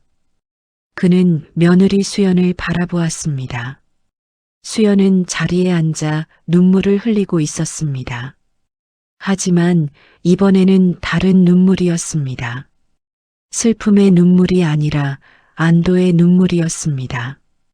태주는 수연에게 이제 괜찮다고 더 이상 숨지 않아도 된다고 당당하게 살아도 된다고 말했습니다. 그리고 그는 마이크를 내려놓았습니다. 무대에서 내려온 김태주는 연회장 바닥으로 걸어갔습니다. 사람들은 그에게 길을 내주었습니다. 누구도 그를 막지 않았습니다. 누구도 감히 그 앞을 가로막을 수 없었습니다. 태주는 박진수가 앉아있는 테이블로 걸어갔습니다. 박진수는 자리에 앉아 고개를 숙이고 있었습니다. 그의 손은 떨리고 있었고 이마에는 땀이 맺혀 있었습니다. 태주는 박진수 앞에 섰습니다. 그리고 조용히 일어나 보라고 말했습니다. 박진수는 천천히 고개를 들어 태준을 바라보았습니다. 그의 눈에는 두려움이 가득했습니다. 박진수가 떨리는 목소리로 자신은 아무것도 모른다고, 10년 전 일에 자신은 전혀 관여하지 않았다고 변명했습니다. 태주는 고개를 저었습니다. 그리고 거짓말하지 말라고, 증거는 이미 다 확보했다고 말했습니다. 태주는 서류 가방에서 또 다른 파일을 꺼냈습니다. 그리고 그것을 박진수 앞에 내려놓았습니다. 이것은 당시 거래 내역의 상세 분석이라고, 박 대표의 회사 계좌로 들어온 돈이 어디서 왔고 어디로 갔는지 모두 추적했다고 말했습니다. 박진수는 그 서류를 보며 얼굴이 더욱 창백해졌습니다. 그는 입을 열려 했지만 아무 말도 나오지 않았습니다. 태주는 계속 말했습니다. 박 대표가 직접 비리에 가담했는지는 불확실하다고 하지만 분명한 것은 그 비리로 이익을 봤다는 것이고 그것을 알면서도 침묵했다는 것이며 오늘 이 자리에서 제보자를 공격했다는 것이라고 말했습니다. 박진수는 더 이상 변명하지 못했습니다. 그는 자리에 주저앉았습니다. 태주는 박진수를 내려다보며 사과하라고 말했습니다. 이수연 씨에게 사과하라고, 당신이 오늘 한 말을 취소하고 진심으로 사과하라고 말했습니다. 박진수는 고개를 들어 수연을 바라보았습니다. 수연은 여전히 자리에 앉아 있었습니다. 그녀의 눈에는 눈물이 가득했지만 표정은 단호했습니다. 박진수는 떨리는 목소리로 미안하다고 말했습니다. 자신이 잘못했다고, 오늘 한 말을 취소하겠다고 말했습니다. 하지만 그의 사과는 진심처럼 들리지 않았습니다. 그저 두려워서 하는 말처럼 들렸습니다. 태주는 그것으로 충분하지 않다고 말했습니다. 진심으로 사과하라고, 당신이 10년 동안 이수연 씨가 어떤 고통을 겪었는지 알고 있느냐고 물었습니다.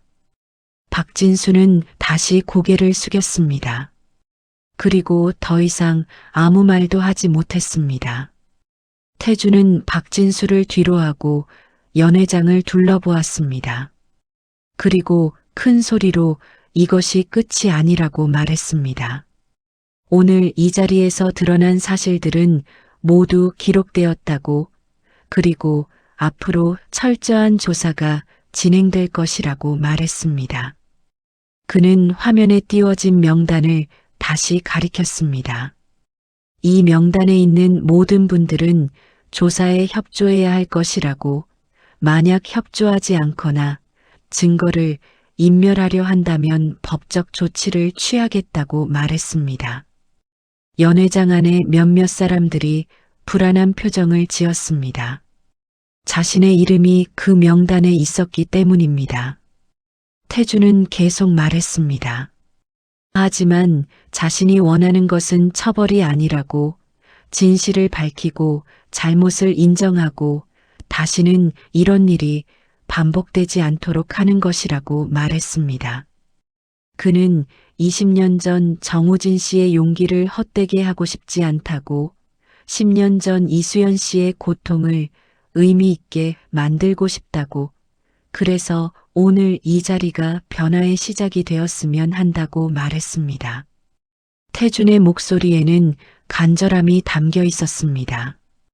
그는 평생을 이 회사에서 일했다고, 이 회사를 사랑한다고, 그래서 이 회사가 올바른 회사가 되기를 바란다고 말했습니다. 그는 침묵은 때로 가장 큰 폭력이 된다고, 말하지 않는 것이 때로 공범이 된다고, 그래서 오늘 자신은 침묵을 깼다고 말했습니다. 연회장은 고요했습니다. 누구도 말하지 않았습니다. 태준의 말이 모두의 가슴에 깊이 박혔습니다. 태준은 마지막으로 수연에게 다가갔습니다. 그리고 그녀의 손을 잡았습니다. 수연은 일어나 시아버지를 안았습니다. 눈물이 그치지 않았지만 그녀는 웃고 있었습니다. 태주는 수연의 등을 토닥이며 이제 괜찮다고, 모든 것이 괜찮을 거라고 속삭였습니다. 그때 연회장 뒤쪽에서 한 남자가 일어났습니다. 50대 초반으로 보이는 남자였습니다. 그는 태준을 향해 걸어왔습니다. 그가 태준 앞에 서서 자신을 소개했습니다.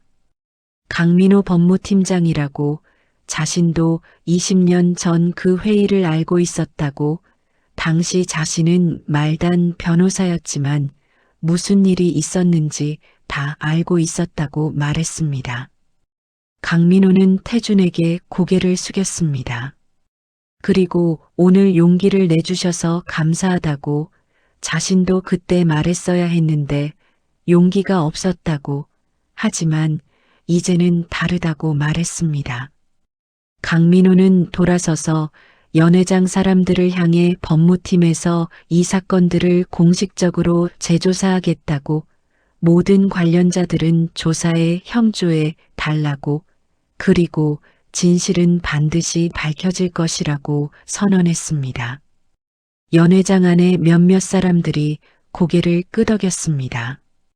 그들 중에는 젊은 직원들도 있었습니다. 그들은 오늘 본 것에 충격받았지만 동시에 희망도 느꼈습니다.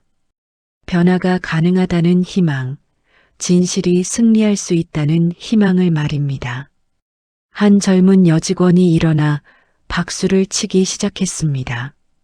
그러자 다른 사람들도 하나둘 일어나 박수를 쳤습니다.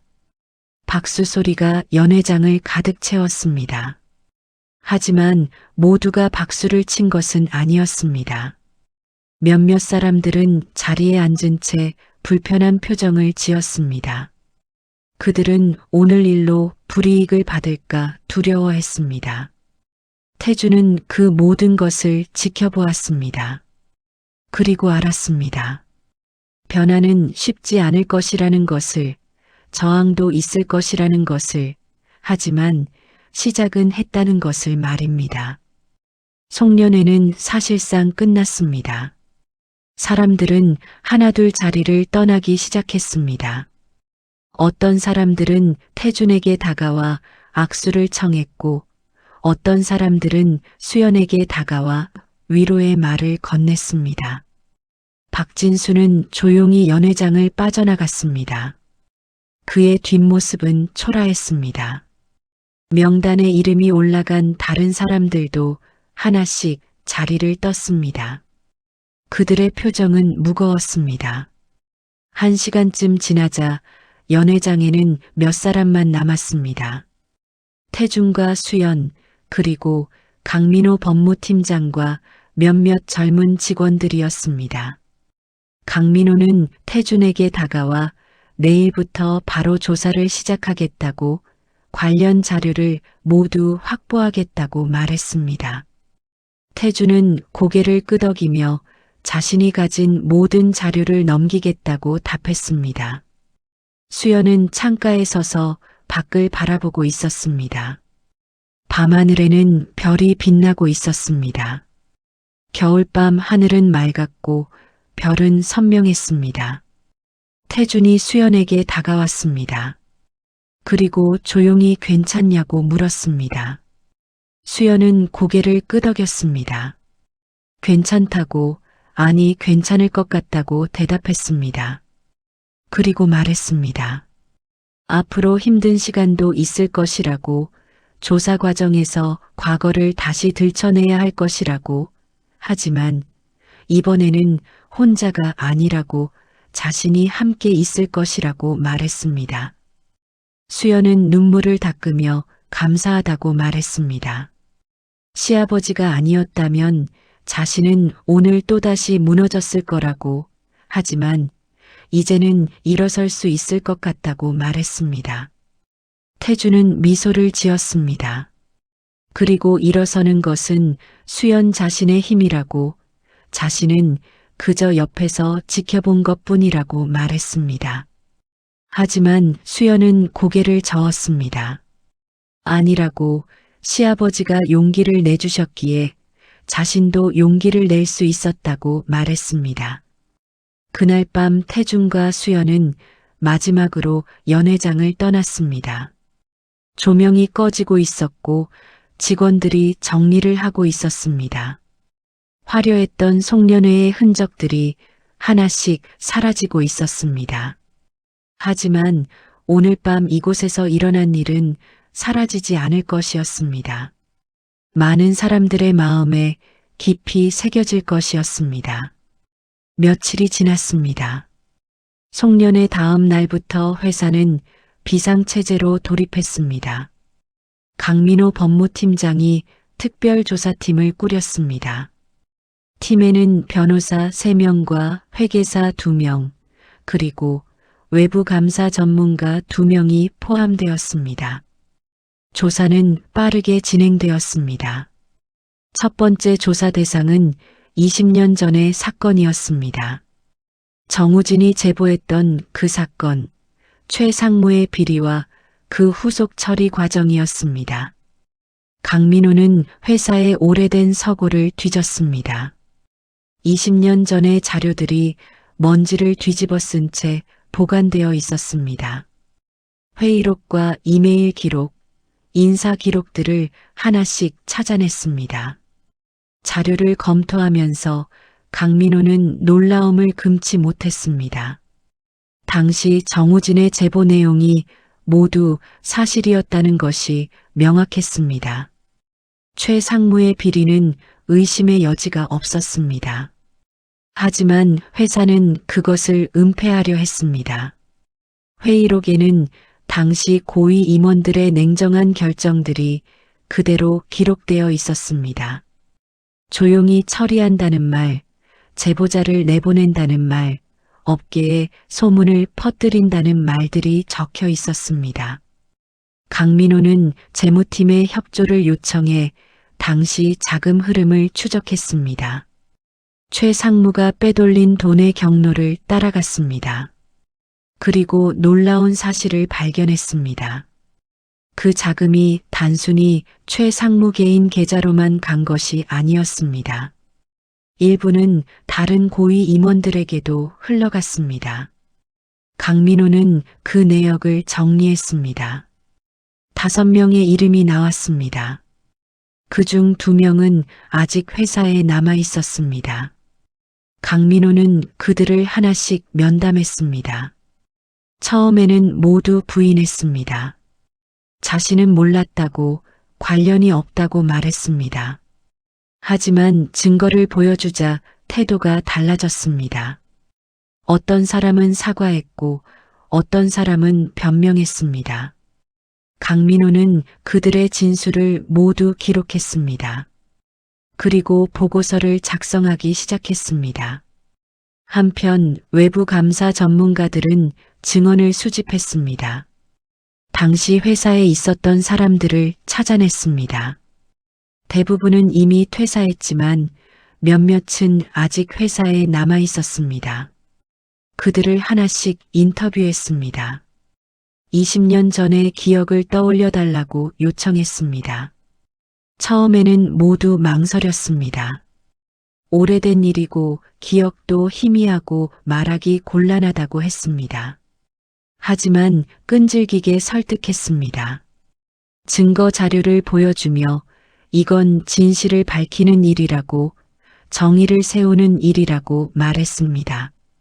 그리고 한 명씩 입을 열기 시작했습니다. 한 전 직원은 당시 정우진이 얼마나 고민했는지 안다고 말했습니다. 그가 밤마다 남아서 자료를 정리하던 모습을 봤다고, 그가 제보한 후 얼마나 불안해했는지 기억한다고 말했습니다. 다른 전 직원은 정우진이 회사를 떠나던 날을 기억한다고 말했습니다. 그가 박스를 들고 나가는 모습을 봤다고, 아무도 그에게 작별 인사를 하지 않았다고, 모두가 그를 피했다고 말했습니다. 또 다른 직원은 당시 고위 임원들이 어떻게 그 일을 덮으려 했는지 안다고 말했습니다. 회의에서 어떤 이야기들이 오갔는지 들었다고, 정우진을 희생양으로 만들기로 결정했다는 것을 안다고 말했습니다. 증언들이 쌓여갔습니다. 모든 증언이 같은 방향을 가리키고 있었습니다. 정우진은 옳았고 회사는 잘못했다는 것을 말입니다. 일주일이 지났습니다. 이번에는 10년 전의 사건을 조사했습니다. 수연이 제보했던 대양산업의 사건이었습니다. 강민호는 대양산업 측에 협조를 요청했습니다. 처음에는 거절당했습니다. 오래된 일이고 이미 정리된 사건이라는 이유였습니다. 하지만 강민호는 물러서지 않았습니다. 법적 절차를 밟겠다고 통보했습니다. 필요하다면 검찰에 고발하겠다고 말했습니다. 대양산업은 결국 협조하기로 했습니다. 자료가 넘어왔습니다. 당시 감사 기록과 인사 기록, 재무 기록이 모두 넘어왔습니다. 조사팀이 자료를 분석했습니다. 그리고 확인했습니다. 수연의 제보가 정확했다는 것을, 당시 이 상무가 실제로 자금을 유용했다는 것을, 그리고 수연이 그것을 막으려 했다는 것을 말입니다. 하지만 그녀는 보복을 당했습니다. 계약 해지와 블랙리스트, 모든 것이 기록에 남아 있었습니다. 조사팀은 더 파고들었습니다. 그리고 발견했습니다. 수연을 블랙리스트에 올린 사람들의 명단을, 그들이 어떻게 업계에 소문을 퍼뜨렸는지, 어떻게 그녀를 고리시켰는지 알아냈습니다. 외부 전문가들은 다시 증언을 수집했습니다. 당시 대양산업에 있었던 사람들을 찾았습니다. 그중 한 명이 박 과장이었습니다. 수연을 도와줬던 그 사람이었습니다. 전문가들은 그를 찾아갔습니다. 박 과장은 이제 50대 후반이었고 다른 회사에서 일하고 있었습니다. 수연의 이야기를 꺼내자 박 과장은 한숨을 쉬었습니다. 그는 수연이 얼마나 용기 있는 사람이었는지 말했습니다. 그녀가 회사를 살리려 했다는 것을, 하지만 회사가 그녀를 버렸다는 것을 말했습니다. 박 과장은 자신도 죄책감이 있다고 말했습니다. 그때 더 적극적으로 그녀를 보호하지 못한 것이 평생 후회로 남는다고 말했습니다. 전문가들은 그의 증언을 기록했습니다. 2주일이 지났습니다. 조사 결과가 나왔습니다. 강민호는 두꺼운 보고서를 작성했습니다. 총 250페이지가 넘는 문서였습니다. 그 보고서에는 모든 것이 담겨 있었습니다. 20년 전의 사건과 10년 전의 사건, 관련자들의 명단과 자금 흐름, 증언들이 모두 담겨 있었습니다. 그리고 결론도 명확했습니다. 20년 전 정우진의 제보는 정당했습니다. 그는 회사를 살리기 위해 용기를 냈던 것이었습니다. 하지만 그는 보복을 당했고 인생이 무너졌습니다. 회사는 그를 보호하지 않았고 오히려 희생양으로 만들었습니다. 10년 전 수연의 제보도 정당했습니다. 그녀는 불법을 막으려 했고 회사를 바로잡으려 했습니다. 하지만 그녀도 같은 방식으로 보복을 당했습니다. 블랙리스트에 올랐고 업계에서 퇴출당했습니다. 두 사건 모두 제보자는 옳았고 회사는 잘못했습니다. 강민호는 보고서를 김태준에게 전달했습니다. 태준은 보고서를 받아들고 며칠 동안 읽었습니다. 한 페이지 한 페이지 천천히 읽었습니다. 보고서를 다 읽은 태준은 눈을 감았습니다. 그리고 깊게 숨을 들이쉬었습니다. 20년 동안 묵혀왔던 진실이 마침내 밝혀진 것이었습니다. 태준은 강민호에게 이 보고서를 공식 문서로 만들라고, 회사의 기록으로 남기라고, 그리고 관련자들에게 모두 통보하라고 지시했습니다. 강민호는 고개를 끄덕였습니다. 며칠 후 공식 발표가 있었습니다. 회사는 대외적으로 성명을 발표했습니다. 20년 전과 10년 전의 내부 제보 사건에 대해 조사를 완료했다고, 그리고 제보자들의 행동이 정당했다고 공식 인정한다고 발표했습니다. 성명서에는 사과의 말도 담겨 있었습니다. 당시 제보자들을 보호하지 못한 것에 대해 깊이 사과한다고, 그들이 겪은 고통에 대해 진심으로 미안하다고 말했습니다. 그리고 약속도 담겼습니다. 앞으로는 이런 일이 반복되지 않도록 시스템을 개선하겠다고, 내부 제보자 보호 제도를 강화하겠다고, 투명하고 공정한 기업 문화를 만들겠다고 약속했습니다. 성명서는 언론에도 배포되었습니다. 다음 날 여러 신문에 기사가 실렸습니다. 대기업의 내부 제보자 재평가라는 제목, 20년 만에 진실 밝혀져라는 제목, 침묵을 깨는 용기라는 제목의 기사들이 나왔습니다. 수연은 그 기사들을 보았습니다. 그녀는 거실 소파에 앉아 신문을 펼쳤습니다. 자신의 이야기가 활자로 인쇄되어 있었습니다. 물론 실명은 나오지 않았습니다. 하지만 그녀는 알고 있었습니다. 이게 자신의 이야기라는 것을 말입니다. 수연은 신문을 내려놓았습니다. 그리고 창밖을 바라보았습니다. 겨울 햇살이 창문으로 들어오고 있었습니다. 따뜻했습니다.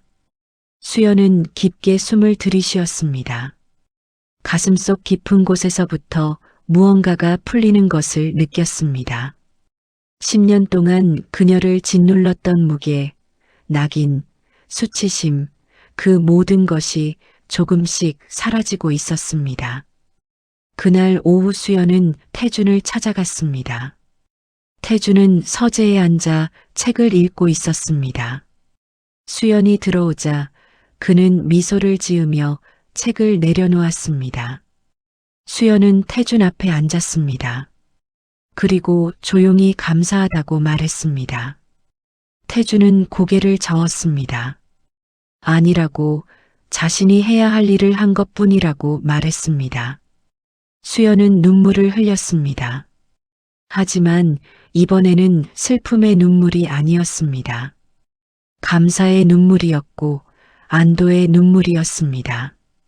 태준은 수연의 손을 잡았습니다. 그리고 이제 당당하게 살라고, 숨지 말라고 말했습니다. 수연은 고개를 끄덕였습니다. 그리고 조용히 왜 이제서야 하셨냐고 물었습니다. 태준은 잠시 생각했습니다. 그리고 솔직하게 대답했습니다. 그때는 자신이 약했다고, 힘도 없었고 용기도 없었다고 말했습니다.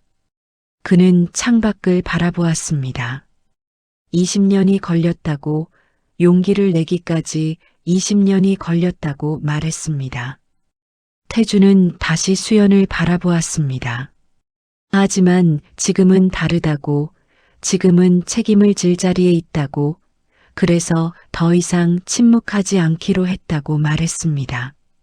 수연은 눈물을 닦으며 자신도 이제 더 이상 숨지 않겠다고 말했습니다.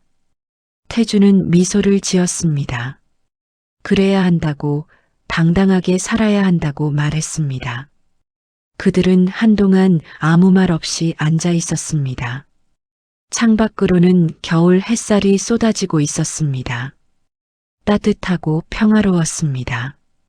그날 밤 태준은 혼자 송년회가 열렸던 연회장을 다시 찾았습니다.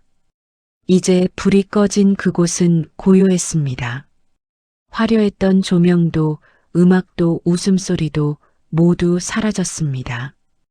태준은 텅 빈 연회장을 천천히 걸었습니다. 무대 위로 올라갔습니다. 그리고 그 자리에 서서 연회장을 바라보았습니다. 그는 20년 전을 떠올렸습니다. 정우진이 박스를 들고 회사를 나서던 그날, 자신이 침묵했던 그 순간, 평생 후회로 남았던 그 선택을 떠올렸습니다. 하지만 이제는 달랐습니다. 이제는 바로 잡았습니다. 늦었지만 그래도 했습니다. 태주는 깊게 숨을 들이쉬었습니다. 그리고 천천히 연회장을 나섰습니다. 밖으로 나오니 밤하늘에 별이 빛나고 있었습니다. 겨울밤 하늘은 맑았고 별은 선명했습니다. 태주는 하늘을 올려다보았습니다. 그리고 속으로 말했습니다. 정우진 씨, 미안합니다. 20년이나 늦었지만 그래도 말합니다. 당신이 옳았고 용기 있는 선택을 했다고. 제가 그때 당신을 지키지 못한 것이 평생 후회로 남습니다. 하지만 이제 당신의 오명은 벗겨지고 당신의 용기가 인정받았습니다. 부디 어디에 있든 평안하시기를 바랍니다. 태주는 눈을 감았습니다. 겨울바람이 그의 얼굴을 스쳤습니다. 차가웠지만 상쾌했습니다. 그는 다시 눈을 떴습니다. 그리고 차로 걸어갔습니다. 며칠 후 수연은 다시 일을 시작하기로 결심했습니다. 10년 동안 멀리했던 회계 업무, 그녀는 다시 도전하기로 했습니다. 이번에는 두려워하지 않았습니다. 이번에는 당당했습니다. 그녀는 이력서를 작성했습니다. 그리고 자신의 과거를 솔직히 적었습니다.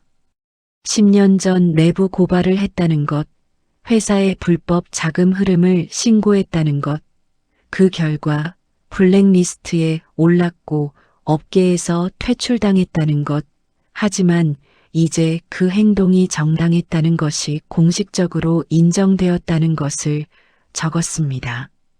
수연은 이력서를 여러 회사에 보냈습니다. 며칠 후 연락이 오기 시작했습니다. 첫 번째 회사는 거절했습니다. 하지만 두 번째 회사에서 면접 제안이 왔습니다. 수연은 면접장에 갔습니다. 떨렸지만 도망치지 않았습니다. 면접관은 50대 중반의 남자였습니다.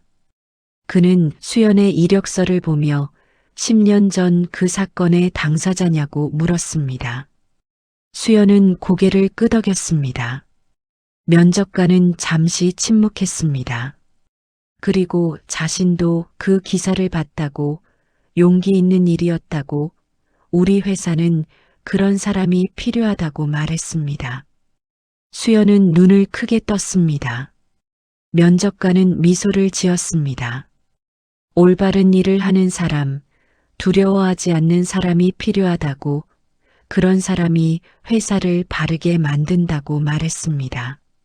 수연은 눈물이 차오르는 것을 느꼈습니다. 하지만 참았습니다. 그리고 고개를 숙여 인사했습니다. 일주일 후 합격 통보가 왔습니다. 수연은 그 통보서를 받아들고 한참을 바라보았습니다. 10년 만에 다시 얻은 기회였습니다. 그녀는 태준에게 전화를 걸었습니다. 합격했다고, 다시 일을 시작할 수 있게 됐다고 말했습니다. 태준은 웃으며 축하한다고, 잘 될 거라고 말했습니다. 수연은 눈물을 흘리며 모두 시아버지 덕분이라고 말했습니다. 그날 저녁 가족들이 모두 모였습니다. 남편 민우도 출장에서 돌아왔습니다. 그는 수연을 안으며 축하했습니다. 태주는 샴페인을 준비했습니다. 그리고 잔을 들어 건배를 제안했습니다. 새로운 시작을 위해, 용기를 위해, 진실을 위해 건배하자고 말했습니다. 모두가 잔을 부딪혔습니다. 맑은 소리가 울렸습니다. 그들은 함께 저녁을 먹었습니다. 웃음이 끊이지 않았습니다. 수연은 그 순간을 가슴에 새겼습니다. 이 행복을, 이 평화를, 이 따뜻함을 말입니다. 10년 동안 잃어버렸던 것들이 다시 돌아오고 있었습니다. 시간이 흘렀습니다. 한 달이 지나고 2달이 지났습니다. 수연은 새 회사에서 일하기 시작했습니다. 처음에는 적응이 어려웠습니다. 10년의 공백은 작지 않았습니다. 하지만 그녀는 포기하지 않았습니다. 밤늦게까지 공부했고 새로운 회계 시스템을 익혔습니다. 동료들에게 물어보고 선배들에게 배웠습니다. 그리고 조금씩 자신감을 되찾아갔습니다. 3달이 지났을 때 팀장이 그녀를 불렀습니다. 수연은 긴장했습니다. 혹시 문제가 있나 걱정했습니다. 하지만 팀장은 미소를 지으며 잘하고 있다고, 계속 이렇게만 하면 된다고 말했습니다.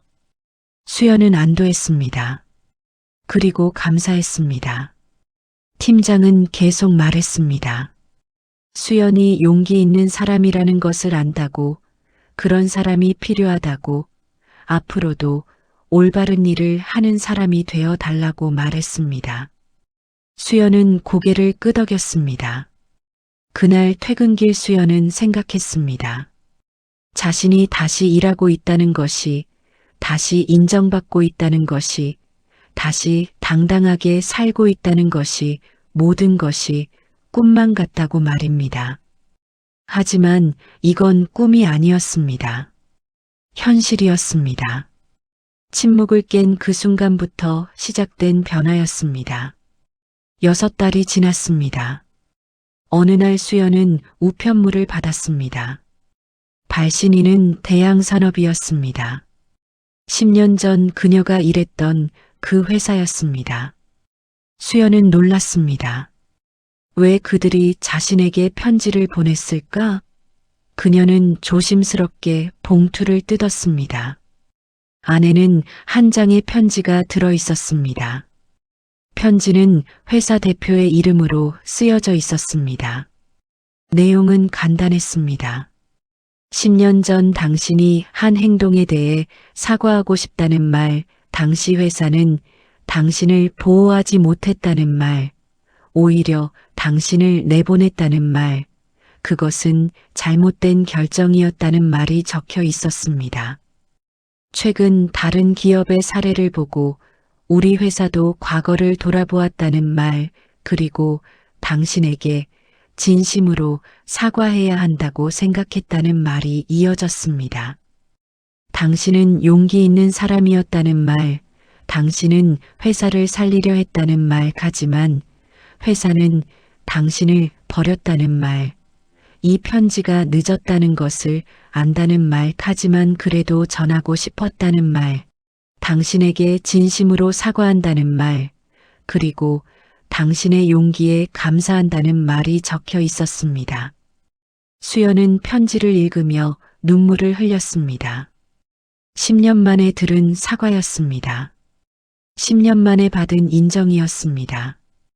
그녀는 편지를 가슴에 안았습니다. 그리고 조용히 울었습니다. 모든 것이 끝난 것은 아니었습니다. 상처는 여전히 남아 있었습니다. 10년의 고통이 하루아침에 사라지는 것은 아니었습니다. 하지만 치유는 시작되었습니다. 침묵이 만든 상처는 말하는 순간부터 치유되기 시작했습니다. 그리고 시간이 지나 수연은 다른 사람들에게도 말하기 시작했습니다. 회사에서 후배들이 물었습니다. 어떻게 그런 용기를 낼 수 있었냐고 말입니다. 수연은 대답했습니다.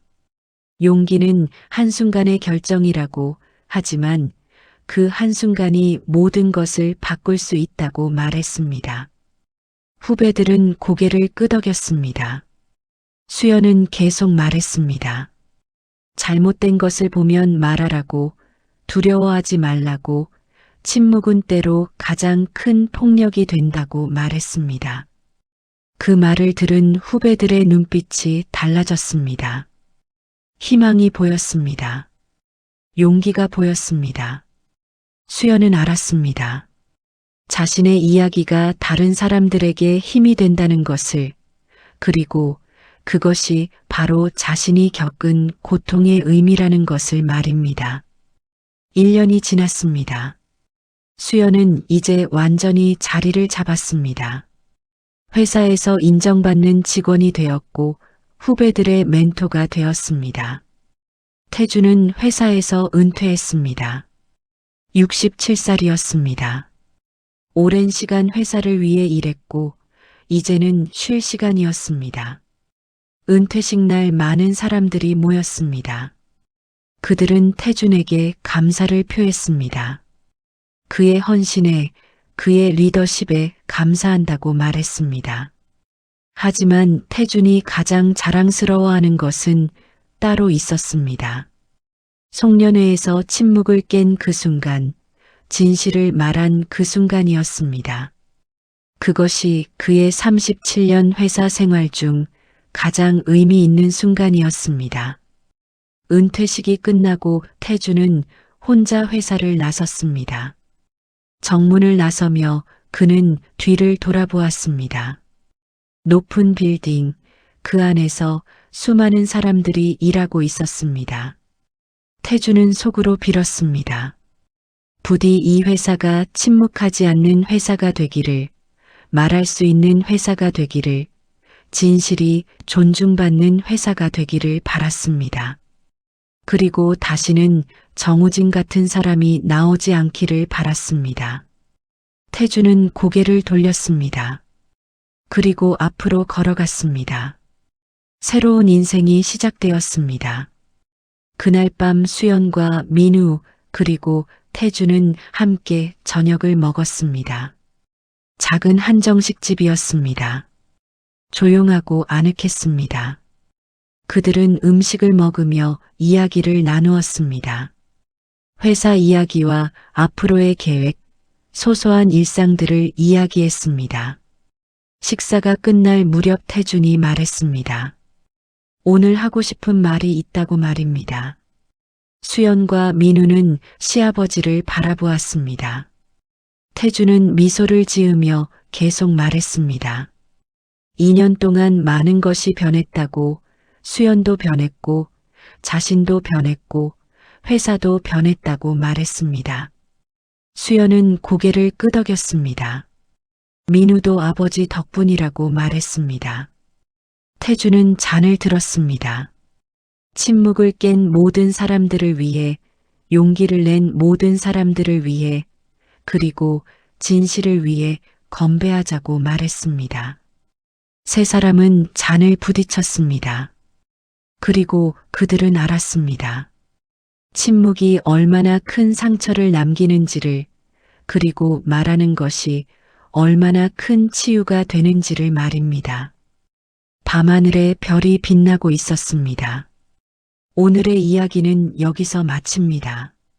화려한 조명 아래 웃음소리로 가득한 그 자리에서 한 여자가 눈물을 삼키고 있었습니다. 이수연, 10년 전 내부 고발을 했다가 모든 것을 잃었던 여자였습니다. 그녀는 그날 밤 다시 한번 과거의 낙인을 찍힐 뻔했습니다. 하지만 그때 한 남자가 침묵을 깼습니다. 김태준, 20년 전 침묵했던 것을 평생 후회했던 남자였습니다.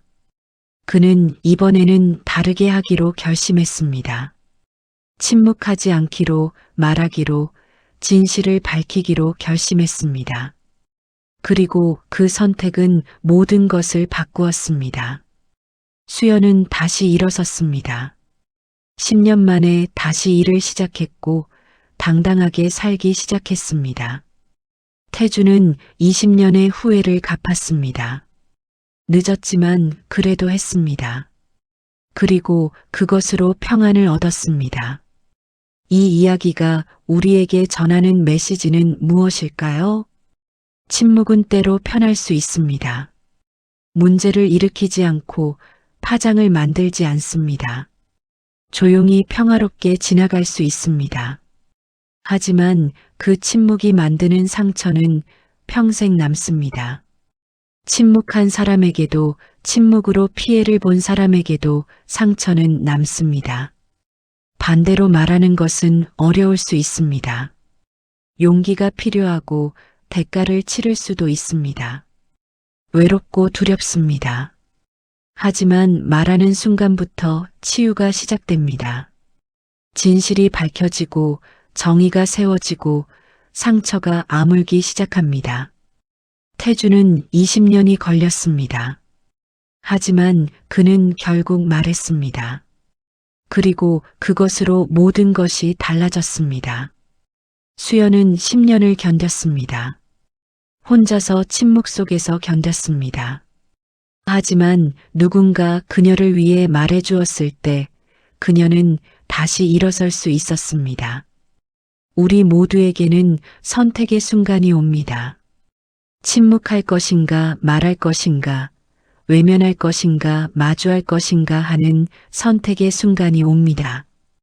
그 선택이 쉽지 않다는 것을 압니다. 두렵고 불안하고 망설여진다는 것을 압니다. 그렇지만 침묵은 때로 가장 큰 폭력이 됩니다. 말하지 않는 것이 때로 공범이 됩니다. 반대로 말하는 것이 때로 가장 큰 용기가 됩니다. 진실을 밝히는 것이 때로 가장 큰 치유가 됩니다. 늦었다고 생각할 때가 가장 빠를 때입니다. 태준처럼 20년이 지나서라도 말할 수 있습니다. 수연처럼 10년을 견디고서라도 다시 일어설 수 있습니다. 중요한 것은 포기하지 않는 것입니다. 침묵에 굴복하지 않는 것입니다. 진실을 믿는 것입니다. 여러분 혹시 지금 침묵하고 있는 것이 있으신가요? 말하고 싶지만 두려워서 참고 있는 것이 있나요? 용기를 내고 말할 용기가 필요합니다. 혼자가 아니에요. 여러분을 지지하는 사람들이 있고 여러분의 용기를 존중하는 사람들이 있습니다. 그리고 무엇보다 진실은 결국 밝혀집니다. 늦을 수는 있지만 결국은 밝혀지게 돼 있습니다. 오늘 이야기가 여러분께 작은 위로가 되었기를 바랍니다. 댓글로 여러분의 이야기를 들려주세요.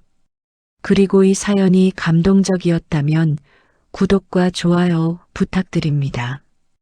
알림 설정까지 해두시면 다음 이야기도 놓치지 않으실 거예요. 다음에도 여러분의 마음을 울리는 이야기로 찾아뵙겠습니다. 오늘도 들어주셔서 감사합니다.